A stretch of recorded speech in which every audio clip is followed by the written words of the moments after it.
We know that you're real, so can you fall through? Father, have mercy when we call on you.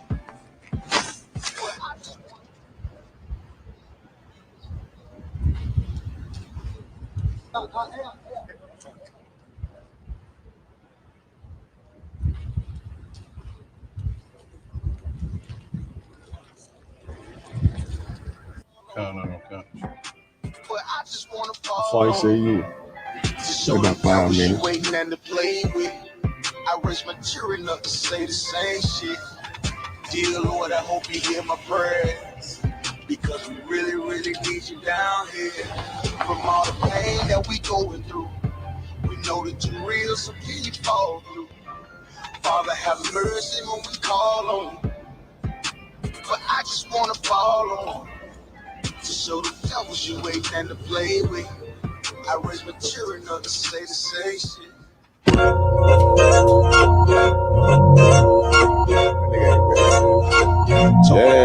Yeah. Go ahead. Go ahead. Look, I keep it loyal to the team. UPK play for kings. Ain't shit sweet. Got soldiers on deck, and my youngin' did a sweep. This a whole nother way. Tell them get the fuck off the beach. I'm in the field with the cleats. He ain't one of us here breach. Nigga, come through all black gully jack, man. All them niggas gon' retreat. Come through all black gully jack, man. All them niggas gon' retreat. I'm in the field with the cleats. He ain't one of us here breach. Come through all black gully jack, man. All them niggas gon' retreat. Go ahead. This shit is too easy. I'm on gold, but they don't believe me. You know I'm winning with the team. Screaming Vinny, Vinny, Vinny, V's. Need them devils screaming out bloody murder. I'm about to close the curtain. I'm on my grind, bitch, I'm working. Sorry, all them lies, it ain't working. Them niggas weak, they be turgid. I'm a West nigga, that's for certain. If he cross the line, I'm gonna back up and I'ma hit his ass with this virus. And I come through 300 strong, 144 Leonidas. All my niggas we eat. I'm in this bitch with the itis. Say all y'all do the sweet. Tell y'all to do the sweet. The nigga made the wrong move, he make his ass out the league. He ain't one of us hit the league. He ain't one of us here preach. Come through all black gully jack, man. All them niggas go retreat. Look, I keep it loyal to the T. UPK play for keeps. Ain't shit sweet. Got soldiers on deck, and my youngin' did a sweep. This a whole nother wave. Tell them get the fuck off the beach. I'm in the field with the cleats. He ain't one of us here breach. Nigga, come through all black gully jack, man. All them niggas gon' retreat. Come through all black gully jack, man. All them niggas gon' retreat. I'm in the field with the cleats. He ain't one of us here breach. Come through all black gully jack, man. All them niggas gon' retreat. You see this look that's on my face, bitch, I'm for real with it. I hit the streets, put on my cleats, was in the field with it. You soft as cotton, just an actor, Uncle Phil with it. And then my target's on the move, but I can still hit it. Hey, I speak true cause it's necessary. Gullah Jack revolutionary. Cold on them like January. Commander General is a visionary. Soul food, no sweets. Your preacher man, he's sweet. Matter of fact, he weak. It's wartime for peace. Think you hard, nigga, you ain't. Fuck with us, nigga, you can't. You smart cars, we pace. We form up in ranks. We body bag this rap shit. All black, no bright shit. Real life, no cap, bitch. Fall on them, that's cap shit. But I keep it loyal to the team. UPK play for keeps. Ain't shit sweet. Got soldiers on deck, and my youngin' did a sweep. This a whole nother wave. Tell them get the fuck off the beach. I'm in the field with the cleats. He ain't one of us here breach. Nigga, come through all black gully jack, man. All them niggas gon' retreat. Come through all black gully jack, man. All them niggas gon' retreat. I'm in the field with the cleats. He ain't one of us here breach. Come through all black gully jack, man. All them niggas gon' retreat. Go ahead.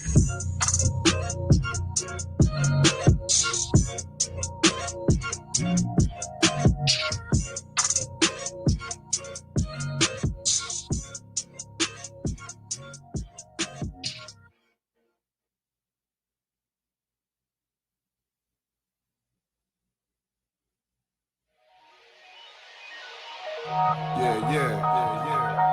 Mic check 1, 2, you hear me? 144 back again. Run it back. Yeah.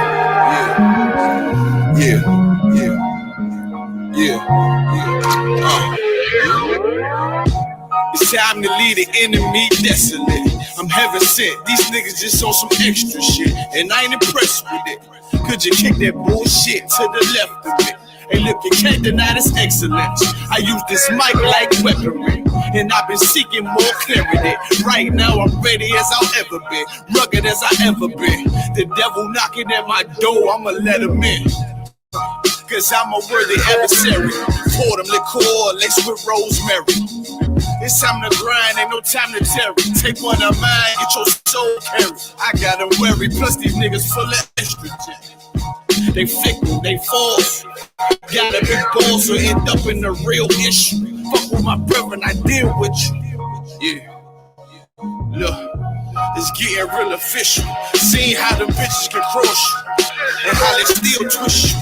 It'll hit you, they peel a tissue. Them others weak, my brother's been sent to the deep. So tell me, how can I turn the other cheek while this wicked world trying to smother me? Something gotta shake, I'm gonna cry it out. Time to gird up my loins and ride out. In my soul, I feel devastation. In my eyes, I see desolation. On my door, death is waiting. But I don't want to see no more desolation. I said, I don't want to see no more. Hey, in my soul, I feel devastation. In my eyes, I see desolation. On my door, death is waiting. But I don't want to see no more desolation.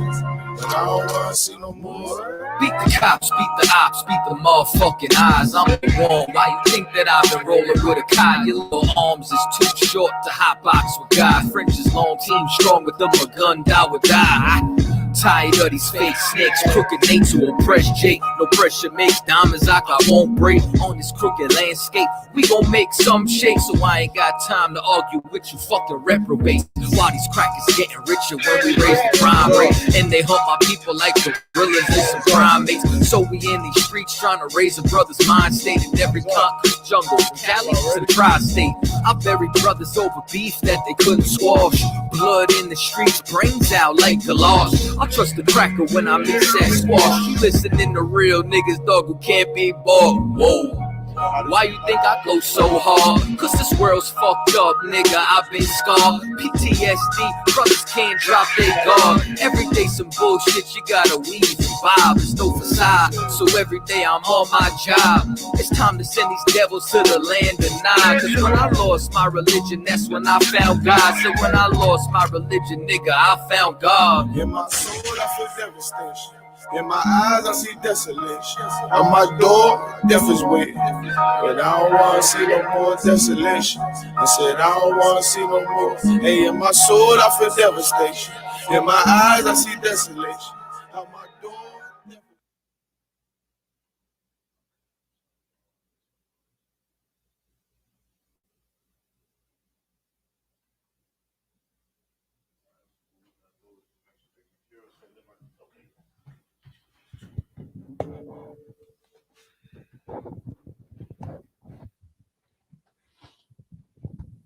Testing, 1, 2, 3. Testing, 1, 2, 3. Test your mic, out of one. Shalom, Lord Christ. Try it again. Shalom, Lord Christ. That's good. Give me a little bit. Yeah, that's too wide right there. That's kind of like con. All right, we in there. All right. Give me 1 second. Let's get these lives up and running.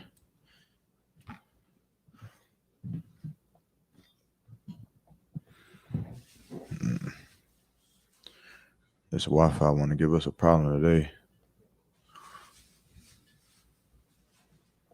If y'all could do me a favor, if y'all don't absolutely need y'all Wi-Fi on, you could just turn it off if you need it and no sweat. But if you don't absolutely need it, it's making a connection run real poorly.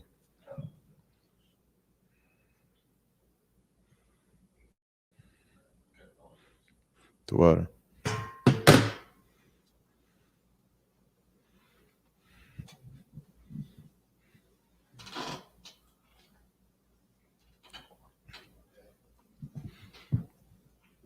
All right, y'all go ahead and do me a favor. Go share this video on the Facebook.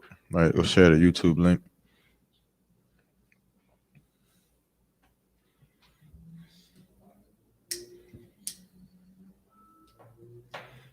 Everybody Tawab though? Everybody good? Tawab sis? Brother, all right. Most High in Christ. Oh yeah. It's running slow. Yeah, I'll save the video. Okay. No sweat. Let me see something.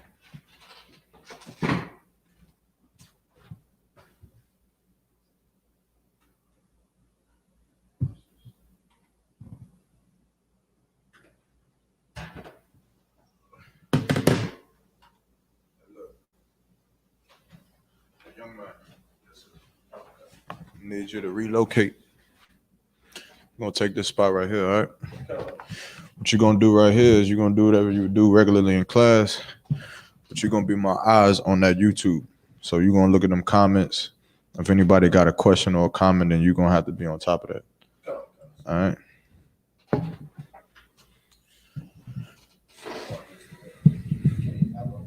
Yeah, no sweat. Sisters and brothers, they're gonna be signing in. You ain't gotta. That's no sweat. But if somebody got a question or comment, then just let me know. All right, we're gonna go ahead and begin. You understand? This is the ISUPK. It's the Israelite School of Universal and Practical Knowledge. Started out at 1 West 125th Street, Harlem, New York, under Commander Jenny.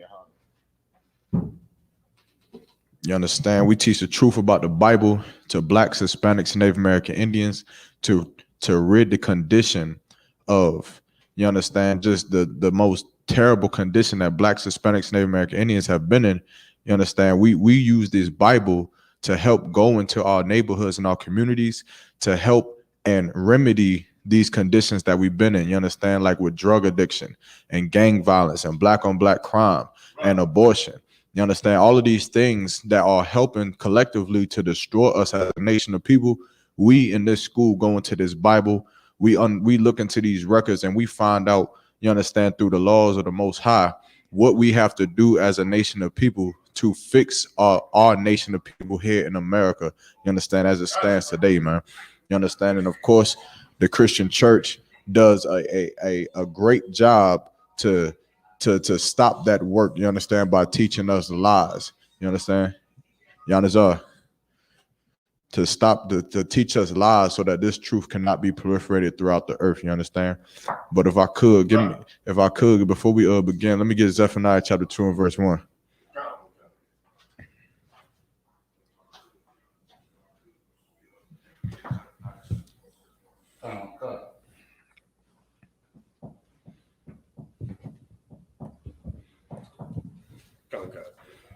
Go ahead, read what you got. This is the book of Zephaniah, chapter 2, verse 1. So like before, hey, if you could see me on the Facebook live, this type of one in the chat if you could see me. You understand? Or let me know if there's any audio issues. Go ahead, read what you got. The book of Zephaniah, chapter 2, verse 1. Gather yourselves together. Yea, gather together. O nation not desired. O nation not desired. Who this talking about? So like I said, young man. So-called Black, Hispanic, and Native Indian people, the so-called the real Jews. How do you know? Sir, because America hates us. It's like, for lack of a better word, that. How do you know? Because of course a Christian will say, how can you say that America hates us when America gives us equal rights and equal opportunities? America gives us the right to own firearms. America gives us the right to buy and sell inside of this country. America gives us the right to fight in the military for this country. America gives us the right to own companies in this country, to live the American dream, to be an entrepreneur, to sell amongst the cryptocurrency markets, to sell inside the stock market, to buy inside the stock market. Right. America gives us the opportunity to benefit from taxpayers' dollars by getting EBT and getting Section 8 and housing and food and programs. America allows for Black children to go to public schools, you understand, to attend private schools and charter schools, and to play in America founded sports, and to live in America's neighborhoods and communities and things like that. And so how could you ever say that America hates Black people? So like I said, go ahead. The fact that Planned Parenthood is, mostly used on our sisters, Black and Hispanic sisters, and most of more than 2 million of us are incarcerated right now, and right now in the Section 8 housing, you know, that's just full of us, Black and Hispanics in those projects. Okay, but all right. There may be Planned Parenthoods in your neighborhoods, but there's Planned Parenthoods in white people's neighborhoods as well. There's Planned Parenthoods that they can go to, and there's white people in prison as well. Now, the problem is that you believe that just because Black people are committing crimes, that somehow that means America hates Black people. Are Black people not committing crimes? Is that what you're saying? Lies. So are they committing crimes? So wouldn't that make sense that 2 million of them are in prison? There ain't 2 million Black people committing crimes. Don't you know people that's not locked up in prison right now who are committing crimes, who just got away with it? Okay, so you have to break it down, because a Christian is going to hit you with all of this. Right. And it's going to start to make sense to them. It's going to start to make sense to idiots who downright just want to love the so-called oppressor. And so you're going to have to be able to deal with a smart mouth idiot. You understand? So how would you rebuttal that? Okay. So like I said, if I may, I would say our condition of our how poor we are leads us into these acts of violence, acts of crime, and you know, aborting our babies. Is that so like it, sir? That's I would say something like our condition is what's causing us to commit these evil acts. Our condition, all white people causing crimes. Kind of the one kind. Are white people in prison? Kind of the one kind. So white people murder people. They rob banks, and they rape and molest children, right? Kind of the one kind. So is it because of their condition that they rape and rob and murder and molest children? Well, it's like us, sir, if I may, I would say it's it's like it, sir. I don't know how to answer that one. So you got cut. Got one con, sir. All right, the Christians cutting. Anybody else want to take a shot? How would you deal with that, Yanazar? Well, biblically, I would deal with the curses first, and show the curses and how we fit the description of those people in the Bible according to the curses of the Most High. You could show them that, but in this scenario, you're dealing with a Christian who, let's say you're tasked with going into a city council meeting, and you want to show the city council that the minority men and women and children inside of your community or neighborhood or whatever city, state is being mistreated due to racism amongst minorities from the majority. Okay. Yeah, no sweat. But you want to show the city council and the city council members and the audience that's listening that what you're saying is true. You understand that what you're saying about the condition of your people and the prejudice and racism that white America is putting on Black people is absolutely true. It's not a fairy tale. You understand? You have to prove to a Christian that what you're saying is true. And sometimes you can't use the Bible to do it. Sometimes you have to use common sense to cut a Christian, right? And so that's what I'm asking now. How would you defend yourself in that situation? Because you'll find yourself, and here is easy. And here to sit in this chair, to sit up here and say that all oppressor is the devil that the Bible speaks of. You understand? We need to gather together. We don't need to eat shrimp, crab, pork, and lobster. It's easy to say it in here because everybody agrees. But there will come a time when you're outside of the protection of these walls, and you're now having to defend this same truth outside where people hate you. You understand? You have to fight against your enemies using your words and your intellect. You'll have to use what you were learned in here and apply it into the world out there, which is not a good place to be. And so how would you defend yourself?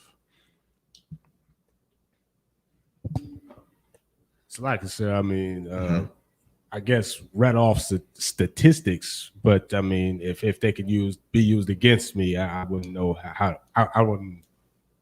I don't know if I'd go there either. So where would you go?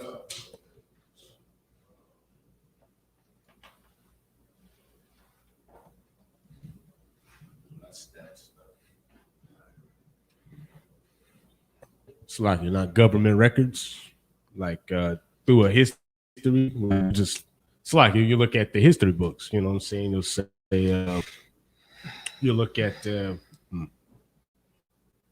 at slavery for what happened to us black people with slavery, and you look at what happened with the Native Indian not being forced off their land and into reservations, and you look at how Mexico Slovakia, Texas, California, and Arizona was taken from the so-called Mexican. You bring up those sort of things. Mm-hmm. Anything else? And again, don't think that this is not a trick question, right? This is not a question where there's just one specific answer. This is a question that I'm trying to just prepare your brain into being able to deal with somebody who's going to combat what you say, right? So that's the role that I'm playing in this class right now, right? I'm teaching you by letting you teach me. So I'm asking you these questions, and I'm going to rebuttal with an answer that a Christian or some heathen man, woman, or child would try to rebuttal with, so that you can be prepared to deal with that in the street. Right? Kind of on concept. So like I've been hit with that question before, and I still couldn't like really give them like a good enough answer to making this, to cut them with the same thing. But if anything, I'll just bring up the history of Is his mic on? Okay. Yeah, kind of. Can you hear me? Check 1 2 1 2.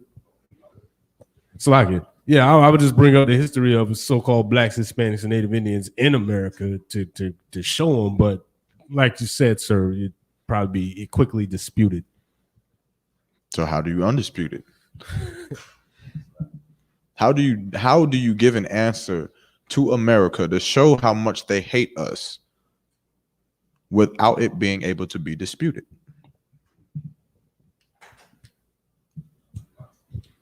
GP. So you could just show the crimes or the everyday hate that we go through as black and Native Indians. Like what? Like you could just show the history of America, not just slavery, but you can show them things. For instance, you can show them cases of the story with Kobe Daniels, the 6-year-old boy that was shot by the Asian man, and then you could show how even though they arrested that man, they gave him bail. But if that was somebody else, they wouldn't have did the same thing. Or you could use the George Floyd incidents. I mean, you could just use different cases throughout America that we have seen how blacks have been treated and the justice that we don't receive versus, something that may happen towards in the white community. Give me Obadiah chapter 10. As a matter of fact, give me Obadiah. Yeah, let me get Obadiah chapter 10 and verse 1. Whoever get it can read it. Doesn't matter.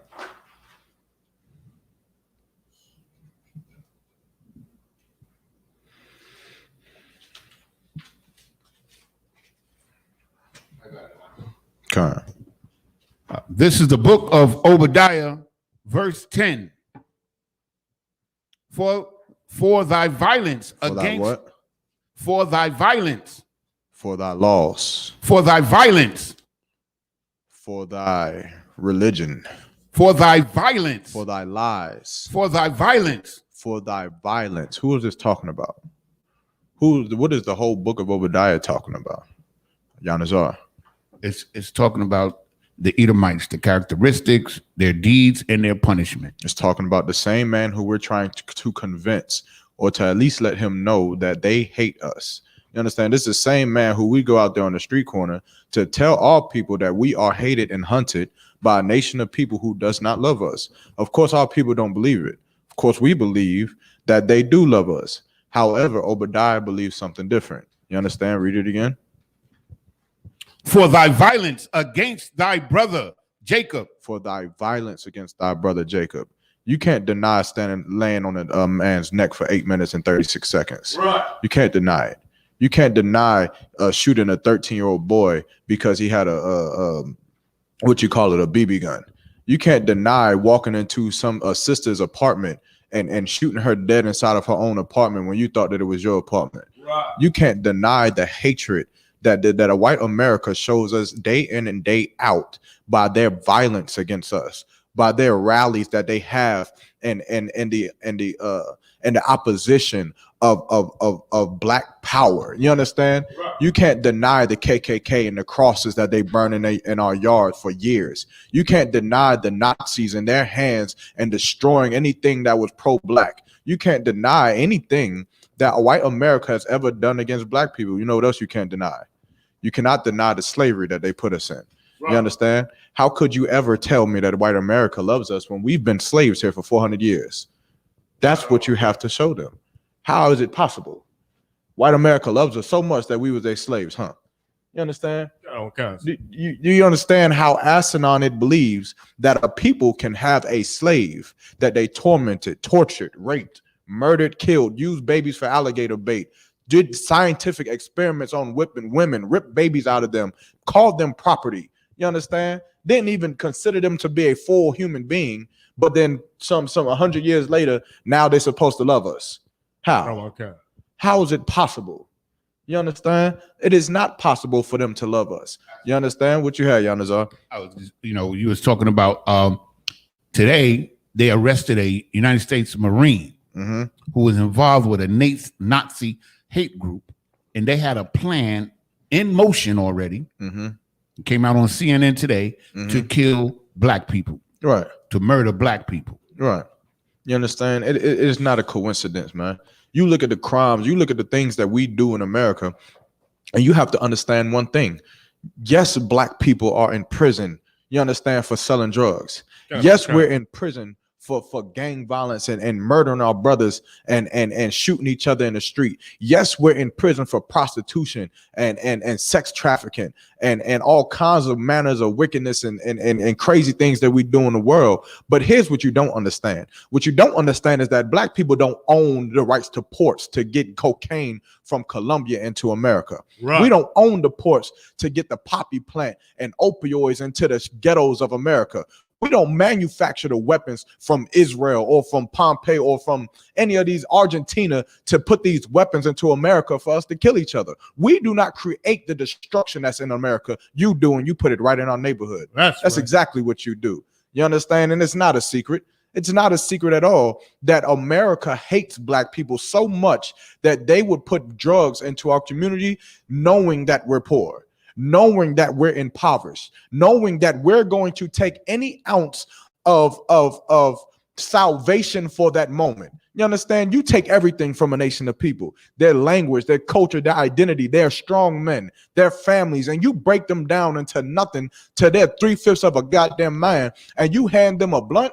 Oh, that man is going to take it. You hand him a drug, oh, that man is going to take it. You hand a half of a strong man a weapon, some sense of power and authority, and he's going to take it by any means necessary. It's common sense. And our oppressor knows exactly what he does. You understand? Our oppressor knows what he does. We know that he knows what he does because our oppressor has the best, what do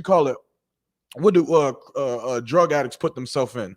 It's like a rehab center. Rehab centers. Our oppressor has the best rehab centers for him and his kind. Right. You understand? He knows that if somebody is trying to recover from trauma, that he has to withstand and be detained from everything that can possibly pull him back into that trauma that he has been through. You understand? But of course, for blacks, Hispanics, Native American Indians, resources was not a thing for us. You understand? Rehab centers was not a thing for us. You know what the thing is? Clean needles being given out outside of our building. Right. That's the thing that our oppressor believes is good for us. To give us clean needles, to give us condoms, to give us things that are just better to better safely do the drugs that they put in our community when it's all disgusting. Them people outside in them vans handing out them clean needles is the reason that white America hates black people. Right. You understand? When they should be taking the drugs out of the goddamn ghetto. You understand? Instead, they come and bring needles into the ghetto and then tell you to be safe with the drugs that you're doing. Tell you to be safe when you're going to go murder yourself. Tell you to be safe when you're going to go commit abortion. You understand? Calling it pro-life, pro-choice. You understand? This is how white America hates black people. Because if white America loved black people, then it would be no abortion clinics in our ghettos. They would love black children so much that they would tell that woman to keep that baby. That's you understand? right. They would love black people so much that they would tell brothers to get out and get a job. And you understand? And do whatever they had to do and put resources in the community. Instead, they suck the resources dry out of the black communities and they call it what?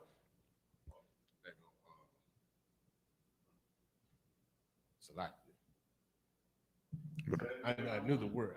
They take the resources out of the black community. They suck the resources dry until the black community is nothing. It is valueless. It's worthless. And they call it what? Poverty then turns into what? It's like it's progress for them. What is the progress called? Remember, you got to show a Christian how white America hates us in front of your face. It's not a secret. It's not something you got to dig into and figure it out. It's called gentrification. You study gentrification in your school books and your colleges that you go to, but you still don't understand white oppression. You still don't understand how America hates you. Do you realize that they have $100,000 professors being paid in these universities to teach social work classes, to teach juvenile delinquency classes, and they question if the idea should be to put more money and more resources into the ghetto to try to save it, or if they should take the resources out of the ghetto and then let it be gentrified. That's a question. You understand? That's a thought that they have to ask themselves in their mind. Now, of course, in here, we love black people. So we understand how asinine it even sounds to say, take the money out. Right. Take the money out of the Boys and Girls Club. Take it out of the free rehab center. Take the money out of the schools, of the buses, of the public transportation, of the books, of the food that they are being fed inside these schools. Take the money out. For what? So that some rich Rockefeller white dude can come in and buy a neighborhood for dirt cheap and build it up so his people can move into it. But somehow we still believe that celebrating the 4th of July is the way to go. Right. Somehow we still believe that celebrating and loving our oppressor is the way to go. You understand? Obadiah says something different. Read it again. The book of Obadiah, verse 10. For thy violence against thy brother Jacob, shame shall cover thee. Shame shall cover thee, man. You understand? When we go out on them street corners, when we hold these classes, when we push this truth on the internet, when we tell our oppressor that he is the devil that the Bible speaks of, right. This is Obadiah's vision coming to fruition right before your eyes. You understand? When those devils get on their knees and they kiss the boots of the priests and prophets because of how sorry they are for what their ancestors and what they predecessors do to us today, it's because Obadiah's vision, because the Lord said that shame will cover thee, man. They're going to have to bow their head when they walk in front of black people. Every oppressor should bow their neck every time they see a black person in their vicinity because of the wickedness that they've done to us, man. For all the crimes that they've done to us, for all the murders that they've done to us, man. They should be ashamed to walk in front of us, man. And that's what you have to make them understand. You have to make them understand how much of a wicked bastard you really are to even ask me a heinous question like that. You understand? Yeah. You used to have a time where homosexuals would not come out of a goddamn closet because of how they would be looked at because of their choice of what they would do. But you're telling me that our oppressor can murder us in the street and walk freely? They can murder us in the street, put drugs in our community and our ghettos and just destroy us in America, and yet they can prance around and parade their patriotism in front of our face while telling you we're going to gentrify your neighborhood, while telling you we're going to push you out of your public schools, while telling you that your test scores are too low because it's too many of you in the classroom, so now you're going to have to go to a different school where it's more of you in the more classroom, your test scores will get lowered. You understand? And they push it, and somehow we still find a way to love the white man. Somehow we still find a way to put our money back into his holidays. We still find a way to put our money back into his resources, to pay for his building funds, to pay for his children to go to school. You understand? That's what you have to make these people understand.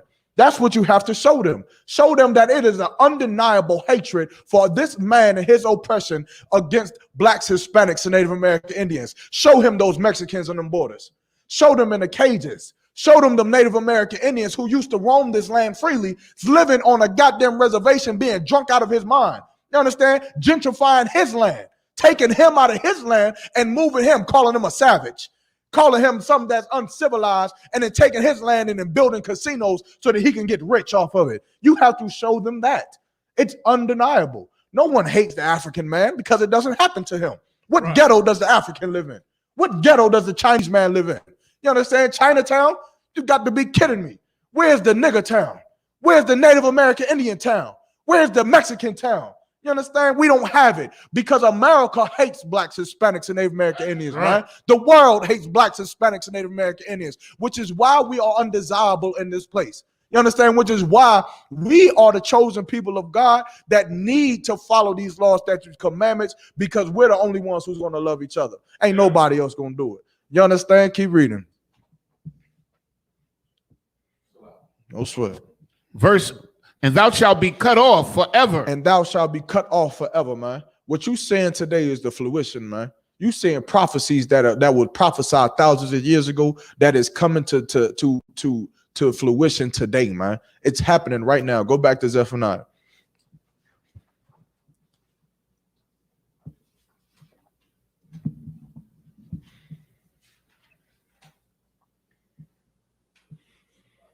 Mm-hmm.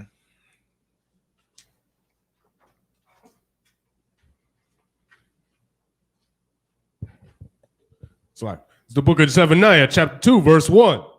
Gather yourselves together, yea, gather together, O nation, not desired. So those same people that America hate, you understand? Those same people that America pushed to the side, those blacks, Hispanics, and Native American Indians who are living under the foot of America's oppression, man. The Bible is telling them that they are God's chosen people. The Bible is telling us that this is what we should do. You understand that we should gather together. Them Puerto Ricans should love the Mexicans. The Mexicans should love the Native American Indians. The Native American Indians should love the Seminolian Indians. The Seminolians should love black people. Black people should love the Haitians, and Haitians should love the Jamaicans, man.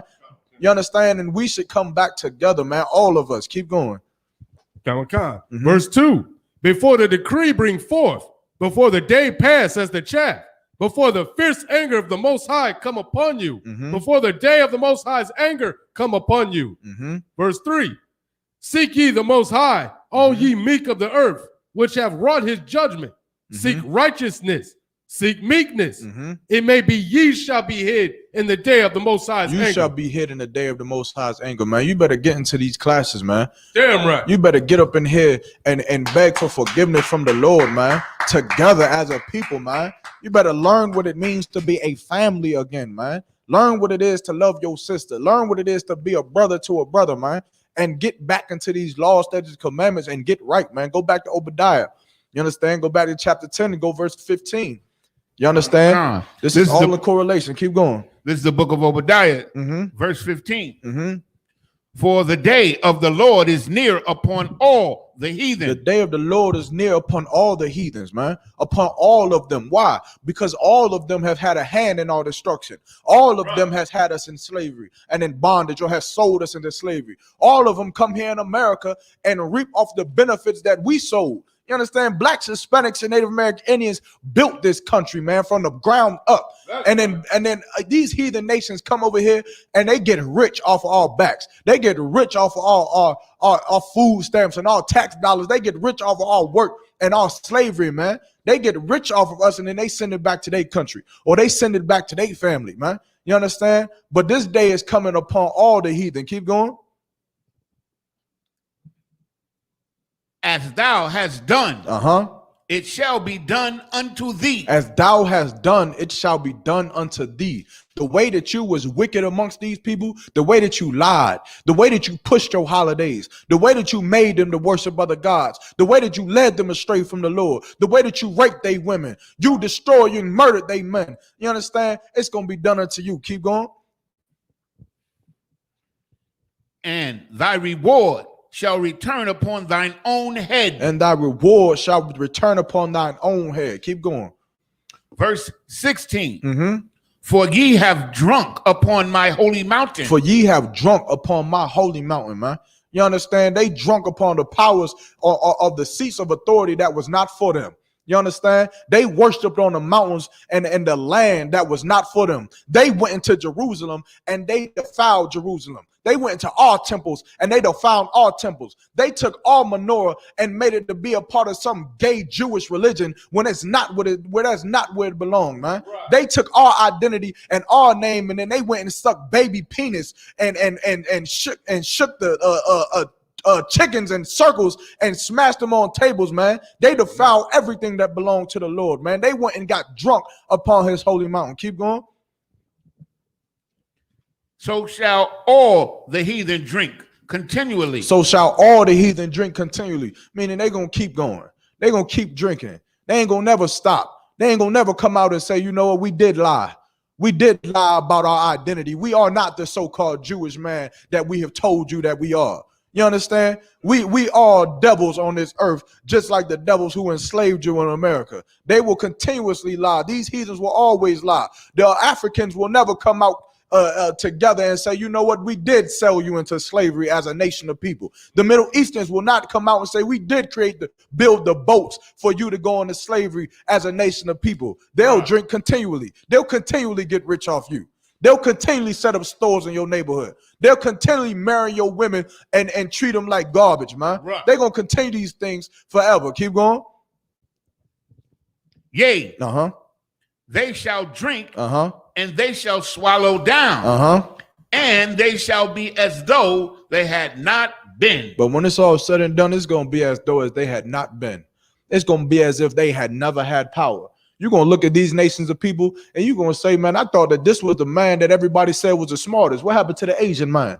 You're going to look at all oppressors. You're going to say, man, I thought this was the man who had the greatest military might in all of history. Right. Where did he go? You understand? With all his nuclear bombs and his warfare and his fighter jets. You're going to look at the Africans. You're going to say, I thought this was the greatest warrior. Wasn't this supposed to be the guerrilla warrior, Shaka Zulu, and every other kind of warrior eating lions and tigers and bears? You're going to look at these nation of people, and it's going to be as if they had never been power.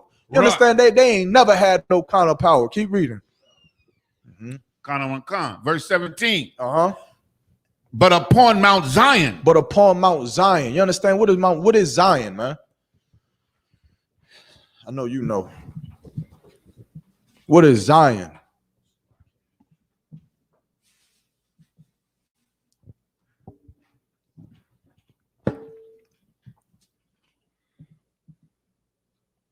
See me one time, man, when you get a chance. For time's sake, Yanazar. Zion is Israel. It's Israel. You understand? Upon Mount Zion, man. You understand? Shall be what? It's right here. No, it's up there. It's like, go ahead. Shall be deliverance. Shall be deliverance, man. Talking about Israel. Nobody else. Keep going. And there shall be holiness. There shall be what? Holiness. Salaki. What that? Oh, no, it is right here. Salaki. There shall be holiness, man. Meaning we're going to be separated from all of these heathens, man. We're going to be separated from these other nations. Keep going.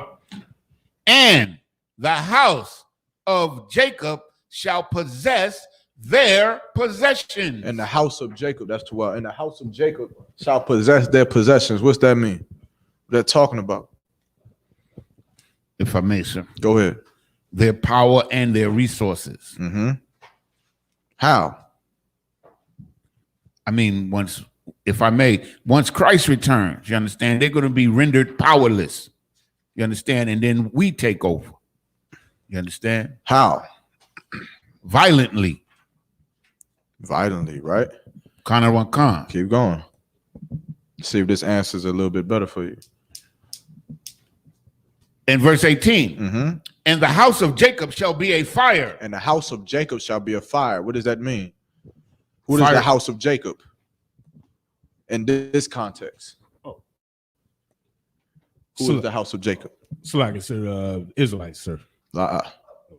Jacob is Israelites, right? But in this context, who is the house of Jacob? The warriors. Right. Or what you would say, what you call it? What you call it? Read the next part, see if we give it to you. Read it again from the top and then read to the next part as This well. is the book of Obadiah, verse 18. Mm-hmm. In the house of Jacob shall be a fire. Mm-hmm. In the house of Joseph, a flame. So now, what is the difference here? Who is the house of Joseph? Yanazar. The house of Joseph is the northern kingdom. Right. So Or who the was Hispanic Joseph? Who was Joseph the king of? Or not the king, but the progenitor of? Who is Joseph?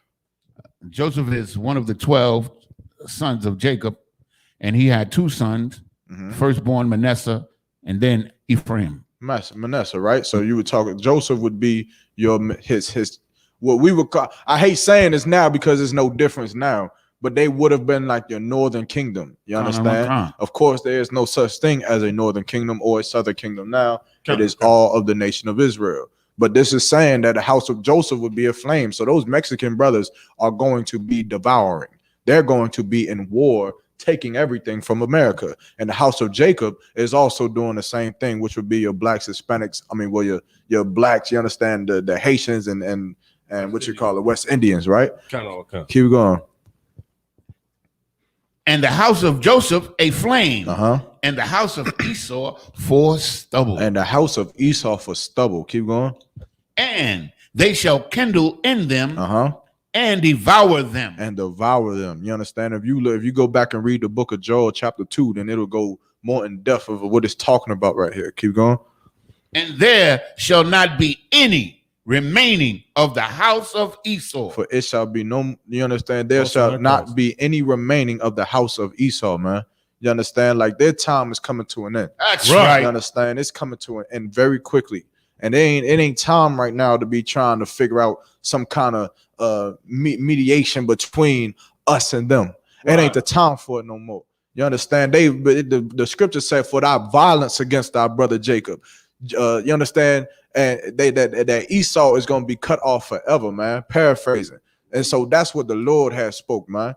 And then who am I to go against that? You understand? The Lord want this to happen, then that's what's going to happen, man. You understand? Not because our oppressor is white, not because of the color of his skin, not because, you understand, he walk funny or he talk funny or he weaker than us, not because of none of that, but because of the crimes that he's committed against us, man. Because of the murders, because of Trayvon Martin, because of Sandra Bland, because of the lies and the democracy that they forced upon us, because of the things that they told us to do, made us to do, because of the women that they raped, because of the pollution that they put in the air, man. You understand? You told the buffalo this, and the buffalo would have no problem. They'll be right with you. They'll be right with you, like, yeah, he need to get up out of here. You told the fish in the ocean this, and the fish in the ocean will be right with you, ready to suit up. You understand? You be out here looking like Shark Boy. You understand? The way them fish will be up on you in ranks, ready to take him down, ready to attack his naval battleships, man.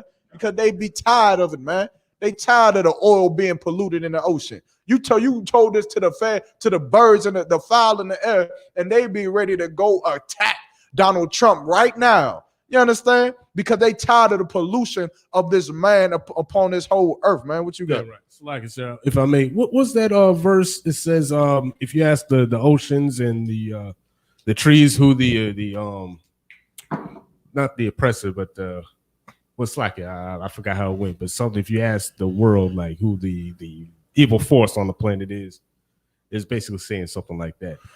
I don't know off the top of my head. If somebody else can get it, somebody in the chat knows exactly what he's talking about, you can pull it up. What does it say? It's like, I'm just paraphrasing, something like if you ask the trees and ask the fish in the ocean, like who the oppressor, or for lack of a better word, oppressor. Kind of, sir. Like if you heard of that one, it's like something. There's a verse they're asking if you ask the trees and nature, if you ask. I don't know off the top of my head. I have to get back to you with that. Right? Just keep that, and we'll try to figure it out at the class if nobody else can figure it out. Kind of. So right? I just thought if it fit what you were saying there. So. Yeah, whether the scripture said it or not, you understand. You ask the buffalo who the devil is, and they're gonna tell you. Right. The problem is that you can't ask them no more because the devil done murdered them all off to extinction. You understand? Keep reading. Salakia. And there shall not be any remaining of the house of Esau, for the Lord hath spoken it. For the Lord hath spoken it, man. You understand? So blacks, Hispanics, and Native American Indians, it's time for us to gather back together, man. That's right. Under one accord. Under one. You understand? We can't gather together in no blackity black movement group and no RBG, none of that, no Islam. We can't gather and become Muslims. We can't gather and be Christians. We can't gather together and be Republicans or Democrats or independents. Right. We can't gather and be Pan-African or Egyptology. Right. You understand? Or nothing like none of that nonsense, man. We have to be under one accord, man, because of, or Moors. I can't stand them damn Moors. So like it, they're so stupid. But we can't gather together and be no stinking Moor because, of course, when we try to do those things, it's always going to fail. Right. It's always going to fail. Because we are looking at a law that is written by a man who is a homosexual. You go to be a Moor, you're looking at a constitution that was written by a man who sleeps with little boys. You're looking at a constitution who was written by a man who gets high. You understand? Who eats shrimp, crab, pork, and lobster. Who smokes cigarettes. You understand? Of course, I'm not talking about the exact brother, but you get what I'm saying. That you looking at a man who is writing these things, but that man is not perfect. He's not perfect. But there is a man in the world who has written the law for us, and he is absolutely perfect in everything he does. And that is our Lord. You understand? Our Father Yahweh. You understand? Barakatai Yahweh Shah for the law that he written for us, because it's perfect. You understand? And it will not fail us. You want to know how blacks, Hispanics, and Native American Indians can own neighborhoods and build black schools where only black kids are in it, and it doesn't, you understand, rip itself apart from the inside out? Well, then you better learn these laws, statutes, and commandments, because that's the only way that it'll sustain itself. It's the only way. You understand? Somebody give me Matthew chapter 5 and verse 17 real quick. Well, it's like before we get into the topic, anybody got any questions? Be on topic, off topic, anybody online? Yeah, anything. It's like, sir, I have a question that's off topic. Go ahead. I seen somebody ask like why the UPK wears the warlike apparel they have, and I was just wondering where I get that verse, or where I could find the verse taught about keep on warlike apparel when you're out there. Give me First Maccabees chapter 14 and verse 9. Mm-hmm. Now, I'm assuming that people ask you this question because why? So, like I said, they see you in the streets with the boots and the fringes. They see you with boots and with fringes, and they get all scared because they're gay. Right. And you understand? Of course, they've never seen a military man before, Gaparia. They just boots. They just never seen a nigga in the Marines before. Okay, no sweat. I thought you was going to tell me that I thought he was going to tell me, well, Salakia, sir, I was in Walmart, but I was in full Spartan army gear. I thought he was going to tell me he had a full sword in his hand, a shield, the goddamn, the what they call it, the mail, the chain mail around him. I thought he was going to tell me he was outside looking like a knight in shining armor. You come in here and tell me, they asked me why I was dressing like I was ready for war. What you had on? Some boots, some cargo pants. You understand? A shirt that said war ready and a headband. Oh, man. I hope this wasn't a brother who asked that. Oh, Salaki. Yeah, I'm more than likely is, sir. I saw it in the chat for one of General Muhammad's classes, and they question why UPK run around when the way they do. You know what I'm saying? Salaki. All right, no sweat. We can answer it. But the simple answer is because we men, you understand? We don't wear skinny jeans and what's some other thing, them shoes called? I forget them shoes that they be wearing that them homosexuals be wearing. But we just don't do things like that in here. You understand? Right. Like the world can be infatuated with LBGT, and that's fine. You understand? If you are a straight black man, a heterosexual black man, and you want to go to the LBGT parade and support your LBGT friends that you never met before in your life, then that's fine. You should do it. You should go out there and do it and have a good time and go and have orgy parties and do all the drugs you can do and just live it up. You understand? However, me and my brothers in here, we don't partake in things like that, right? You understand? We don't do things like that. We don't live that kind of lifestyle. And so all I would say is I expect you to respect my decision. You understand? My pro-choice. How I'm pro-heterosexual. Right. I'm pro-man and woman getting together in a bed. That's what I'm pro. I'm pro that. Yeah, you understand? You want to be pro what is it? Pro-life? Nah, shoot, I don't even know. They not pro-life, right? They can't be pro-life. They call it that. But it's definitely pro-death. But you want to be pro-LBGTQ and pro-transgender sex and pro like I said, lifestyle free lifestyle free, pro-life, pro-choice.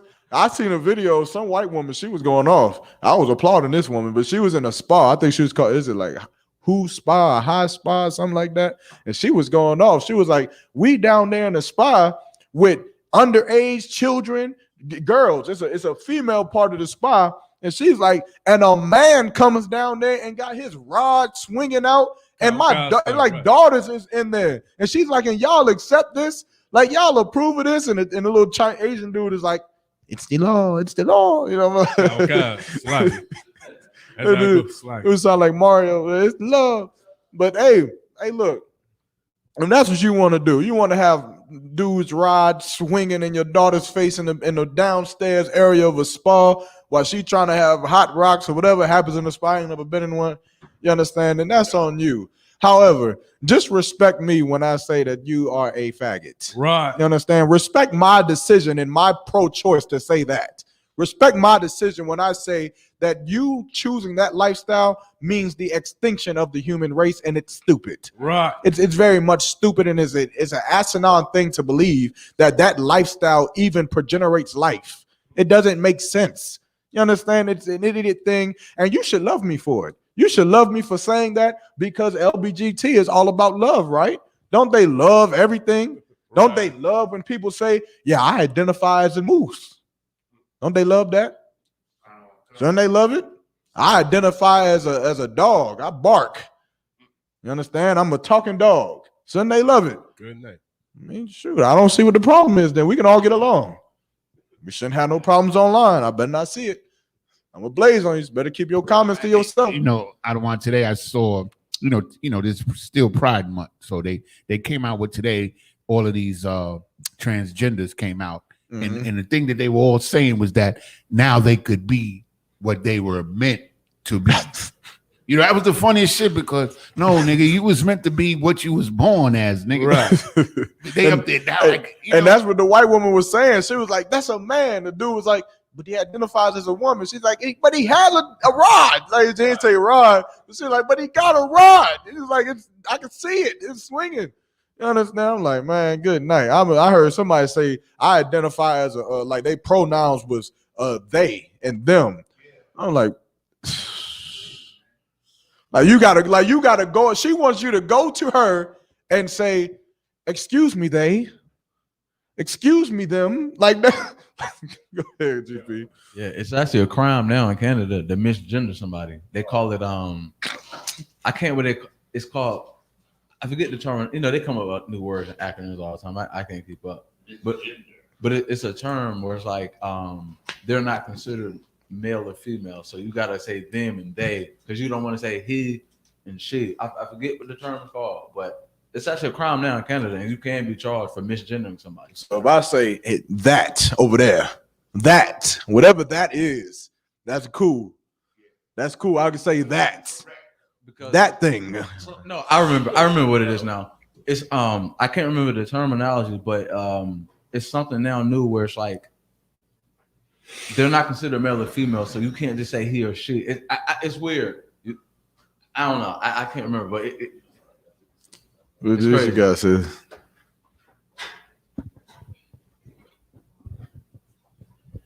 I would like it's a lot. Not to cut you off, but I would almost love for like a group of Israelite LBGT people to come in here and try to explain it. I would actually love for them to just be in here so I can question them and just say, I really just want to understand. Do I call you with that? Do I call you with it? You understand? Like, what do I call you? They probably say, call me by my name. What if I don't know your name? You know, I don't get it. It's confusing as all hell. Salakia says, go ahead. Non-binary. Yeah, that is what it is. Good night. These bionic robots. Good night. Go ahead. You got something? I don't ask me any of these, but my daughter told me that they have legally established 27 different what do you call it? Gender identification. You know, it's funny because I seen a picture and somebody was like, yeah, there's a bunch of different genders, but it was some kind of application. It only had male or female. And it was I think it was something. I think the application had something about it being multiple genders, but then when you had to go sign your name and stuff, it had 2 boxes, male and female. And this is like, what? Go ahead, man. Now they make it male, female, or I choose not to identify. They have a third option there for all those slackies. I mean, that still is male and female. It's like, I just don't want to tell you which one. GP. You sure? Go ahead, brother. You sure, man? He don't want to bring it out, man. Come on. But, go ahead. If you got it, go ahead. The Slacker, Officer Kaparia. Yeah. What is the sentence that carries with misgendering somebody? It's in Canada. I'm not sure what it is, but Canada is official. It's a crime. It's a crime. I don't know if it's a hate crime, but it's definitely a crime to misgender somebody up there. Like jail sentence? So if it's somebody that's non-binary, you don't know what they're addressing because at any given time they can be a male or female. I mean, so it's like one of those things where you don't want to. We gotta ask Dr. One. I don't know the technical words, but like whatever he or she is considered, you don't want to say that because you don't want to offend that person because you don't know if at that time they're a male or a female. So if you say she, but at that time they're male, I don't know. I'm just like, just imagine being locked up. What you in for? I called this nigga he. I called this man a he, and he locked me up. No, dog. I'm just thinking of all the. If we want in the world, if we want in the truth, I'm thinking of all the wicked things you could do with that. Like, nigga, you said what? I'll punch you in your face. Word up. So like, officer, he called me a he, and I'm a she. Arrest this nigga. Like, come on, man. It's dumb, man. It's all stupid. And it's really just America trying to get back to their true identity, which is Rome, man. You understand? If you know any history about Rome, you know Rome was just so much into just sleeping with men. They had to create laws to make people sleep with women. It's so disgusting. During the time of Alexander did not have but one child. And he had that child during the end of his life. Good night. Because at the end of his life, he was like, damn, I need to have a baby. He's like, man, somebody go get me one of them breasted men and bring them over here. He probably put a bag over her head and everything. It was just like, I don't know, man. Disgusting, man. Come on. Even in the movie, right? Yeah. When Alexander went into India, when he first went into India, the king of India offered him a wife. So he married this man's daughter, and then when he took her to the bedchamber, the gay dude was in there. Oh yeah, and like the Alexander was gonna like have sex with her with the gay dude right there. The gay lover was right there. Like the gay lover was jealous of the woman, and he felt like he had more rights than the woman. Nah, but the thing is that even all of them, like they quote, man, it's quotes about them talking about how there is really no need for a woman except to procreate. That's it. They ain't look at women like, damn, she got them things on her. I want to do that to her. They ain't look at women like that. They looked at women like another mouth to feed. Like if somebody had a daughter, they're probably like, oh God, another woman in the earth. Gotta feed her and stuff. Dang. You understand? They had a son. They like, woo wee, I'm gonna get a dowry for this one.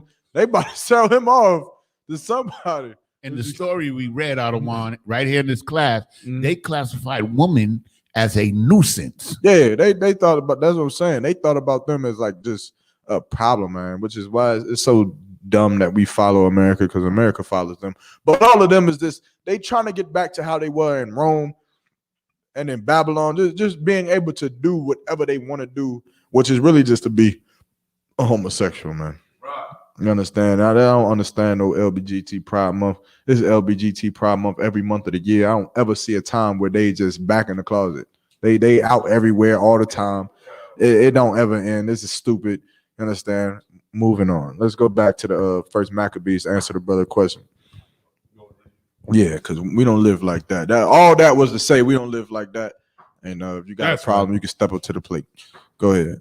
Come on. This book, the first book of Maccabees, chapter 14, verse 9. The ancient men sat all in the streets, Uh-huh.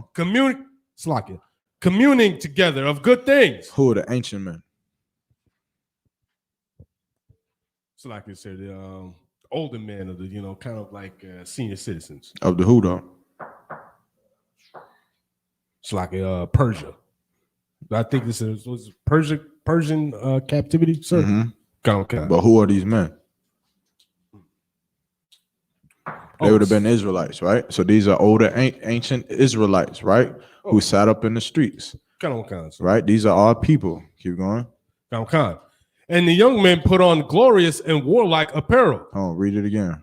After the streets. Communing together of good things. Communing together of good things. Meaning, what are they doing? It's like they coming together having like slacking for lack of a better word, like powwow kind of. Slacking. Slacking kind of having like a class or camp. They're not doing that. I'm giving you this point because this is a very heavy point that I think that we sometimes skip over, right? Put yourself in this picture, put yourself in this idea. Remember, people look at people in the military and they say, well, there's a reason for them to have warlike apparel on because they about to go to war. They look at you with your boots on as if that's some crazy war thing that you got going on because you got on some boots. I guess because it doesn't have a tree on the side and there's not a timberland, it makes it a difference. But they look at you in Walmart and they say, why are you dressed like that? Why are y'all dressed like that in the club? Why are you dressed like this? That's dressed like that. But the ancient men sat in the streets, communing together of good things. What does that mean? What were they doing? It's like having a good time. Thank you. There was no war. There was nobody at battle. The trumpets were not being blown. There was no fighting. There was no killing in the streets. It was a good day. Think of the opening of what's that brother name who make Spike Lee? Think of the opening of a Spike Lee joint. And they going down the streets of New York. What is it? Harlem, Brooklyn, whatever. He going down the streets and kids were just playing around, turning the fire hydrants off and opening them up, running around, double dutching, playing with bottle caps, everything. And then you just see a group of old men sitting on the stoop, just looking at everything and just drinking. Just drinking and talking and saying, man, look at these young jacks over here. So this Layashal and just drinking and just having a good time. And then they're what? Keep going. And the young men put on glorious and warlike apparel. And the young man put on glorious and warlike apparel. Meaning what? Slacking, sir. The young men are the ones going to war. Nope. In those days, man, I was getting fly, man. It was just being fly. It just getting fly. That's it. That's how we dressed. It's nothing. You understand? Christ wore what? What did Christ wear? It's like if I remember, it's like a shirt stained with blood, like just kind of. Yeah. Oh, that's something that he's going to wear. His shirt will be stained with blood. That's not what Christ didn't do it yet. You understand? But what did Christ wear in the book of Revelations? What was he wearing? You understand? Warlike apparel. He wore warlike apparel. He wore a garment with a golden girdle or a golden belt, right?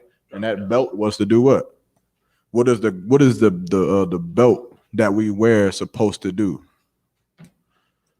Give him a shot, right? It's like you keep together your what is it? That's not the war mail, but like a war apron, as a war vest. It keeps together. It protects him from when he's swinging his sword. Oh, right. It protects your midsection, and that's what Christ wore. Was Christ going out swinging a sword? Kind of on concept. No, he won't. Nope. Oh, so like you saying before. Whenever he did whatever, when Christ was roaming the earth, did Christ walk around killing people? Nope, he didn't. What did he do? Oh, so like sir, he's preaching. He went and taught people. He went and fished men into the truth. You understand? He told blacks, Hispanics, Native American Indians what to eat, what not to eat, who to love, who not to love, what to worship, what not to worship. You understand? He didn't go around just killing people. If I'm not mistaken, I think it's either Peter. It was what was the prophet who sliced off the it was Peter, right? Peter sliced off the ear of the Roman, if I'm not mistaken. And Christ took the ear and put it back on his head. You understand? Christ wasn't there for that. That wasn't the will. That wasn't the will of the Most High.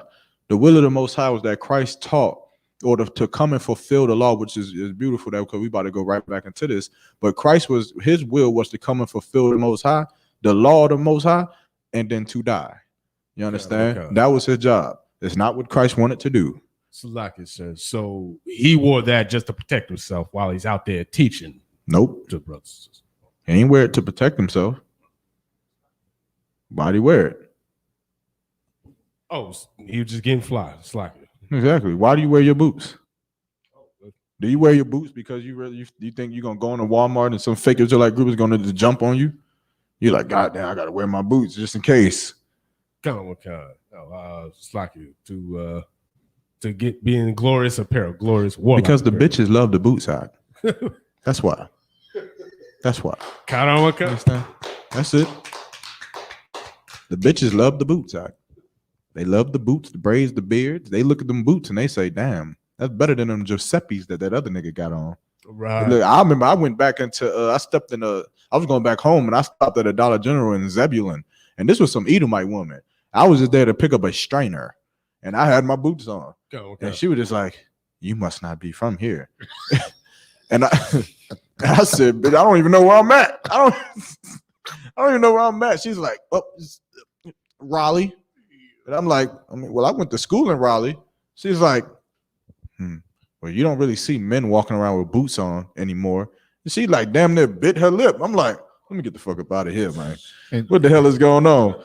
You understand? Look, the bitches love the boots out. Go ahead. You know, what you're talking about is so tawab out of one, because what we know and what's taught in America is something different. And what we know is that women love masculinity, man. Right. Women love masculinity. I don't care what these people try to tell you, bro. Right. That's the truth. Right. You understand? Good. Like I said, yeah, I just thought it was for protection. Like, when we get, boots on and I mean, it serves its purpose, right? Okay. It serves its purpose. It's almost like a nigga buying a super fast car. You understand? Like, niggas don't usually buy super fast cars from the ghetto just because the car is really fast. You understand? Okay. But, however, if you had to drive fast, it'd come in handy to have the super fast car. You understand? Okay. So it's like that with the boots, the braids, the beards, the what we wear. You understand? It serves its purpose. But the point is that that's just how we dress, dog. That's just how we dress. You understand? And that's really all it is. Anybody else who got a problem with that, I mean, they don't have to wear it. Right. You understand? You don't have to wear boots. You go and wear slippers into Walmart. What the hell do we care? I don't. Like Crocs or whatever. Wear your Crocs. Wear your Crocs to the mall. Who cares? It's not a big deal. None of this is a big deal. I hope people understand. Take this and understand this. What you wear out here, it's not that big of a deal. Stop smoking weed. You understand? Right. Stop being a homosexual. That's a big deal. But you're worrying about boots. No sweat. All right, go. Let me go back to Matthew chapter 5 and 17. You understand? But yeah, just to end that point, Christ did that. Christ taught the truth and Christ died, which is, of course, all the things that, Christ did not want to do. Christ did not want to die. You understand? He pleaded with the Most High and asked if there was another way. You understand? Yeah, he said, please, you understand? He pleading with the Lord, take this from me, because he did not want to do it. But of course, Christ followed orders. Right. You understand? Christ followed orders. Even if the order mean you had to die, he did it. You understand? Which is why when a brother or a sister gets an order in their school, it's very heinous and just disrespectful to Christ that you claim to love to have a problem with that order when Christ got the order to go be fucking tortured, and you have a problem with shutting up. You got a problem with sweeping the floor, vacuuming the floor, painting the school walls. And you understand, Christ got an order to go and give his fucking life in the most dangerous, terrible way to go out. And he did it. You understand? And so you just want to keep that in mind. But Christ wore what he wore because that's just what we wore as Israelites. Kind of one kind. All right. Yeah, you can. Good. Yeah, he wasn't wearing Giuseppe's. Christ. Right. Yeah. Okay. Yeah, I get what you're saying, Kyle. Yeah, he definitely. You understand? He was definitely just like us, and he had to suffer through that. You understand? Just like any other man would suffer through it if they was as great as Christ. You understand? Our job now, you understand, through that mercy from his sacrifice is to make ourselves, you understand, or attempt to be as great as he was, which is going to be very, very difficult to do. You understand? All right, go ahead, read what you got. Kamikaze. It's the book of Matthew, chapter 5, verse 17. Think not that I am come to destroy the law or the prophets. I am not. So, like, who is this talking? It's like it says, it's Christ talking. This is Christ talking. So, of course, Christians teach that the law is done away with. Right. You understand? There is no way that Christians could teach that law is done away with against what Christ is saying. So, if Christ is saying something different, then why would we ever hear that the law is done away with, right? So he said, what? Let's read it again. Kamikaze. Verse 17. Think not that I am come to destroy the law or the prophets. I am come to destroy, but not. It's like it. I am not come to destroy, but Read to it fulfill. Again. Read it again from the top. Take your time. Kamikaze. Book of Matthew, chapter 5, verse 17. Think not that I am come to destroy the law or the prophets. I am not come to destroy, but to fulfill. I am not come to destroy, but to fulfill. What is he saying? We got any questions online? Any comments online? All right, no sweat. What is he saying? It's like, sir, he's not here to get rid of the law that was in the past, the Old Testament law that you've heard before. He's here to fulfill it. He's here to it's like it had some other notes. It's like it. He's here to That's right.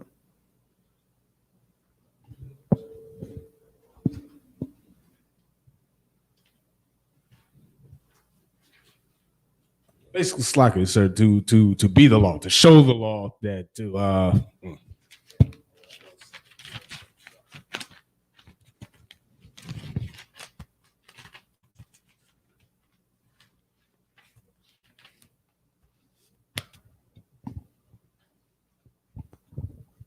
slacker, sir, if I may. Mm-hmm. He's here to make it tougher, to keep the law by giving the spirit of the law, so it doesn't escalate to the point of breaking the law. Like he's here to keep that same law, but to make it tougher. Okay. Why is Christ saying that I am not come to destroy the law? Why is he saying that? So like I said, because in that time when the I think it was a Roman captivity, right, sir? Kamikaze. So under that captivity, they were saying, no, that you didn't have to follow that law of the past. And he's saying, the Sadducees and Pharisees were saying the law was done away with. He's saying, no, the law still is, in effect. And I'm here to fulfill that law and to to teach it, to keep that law and live by that. So Christ had to say that, think not, right? Don't think that I am come to destroy the law. But he's saying that why? Why are you saying that don't think that I'm come to destroy the law? Think about this. You gotta think about the wording that he's using, right? Of course, at this time, Sadducees and Pharisees, of course, at this time are teaching that we did not have to follow the law of Moses, right? We didn't have to follow the laws that was in the Old Testament, right? They were teaching this same way that pastors teach this today. But what else do pastors also teach? It's like I said, that the law is done away with. Right? They teach that the law is done away with. So for Christ to say, think not that I am come to destroy the law, what is he saying? What did they think back then?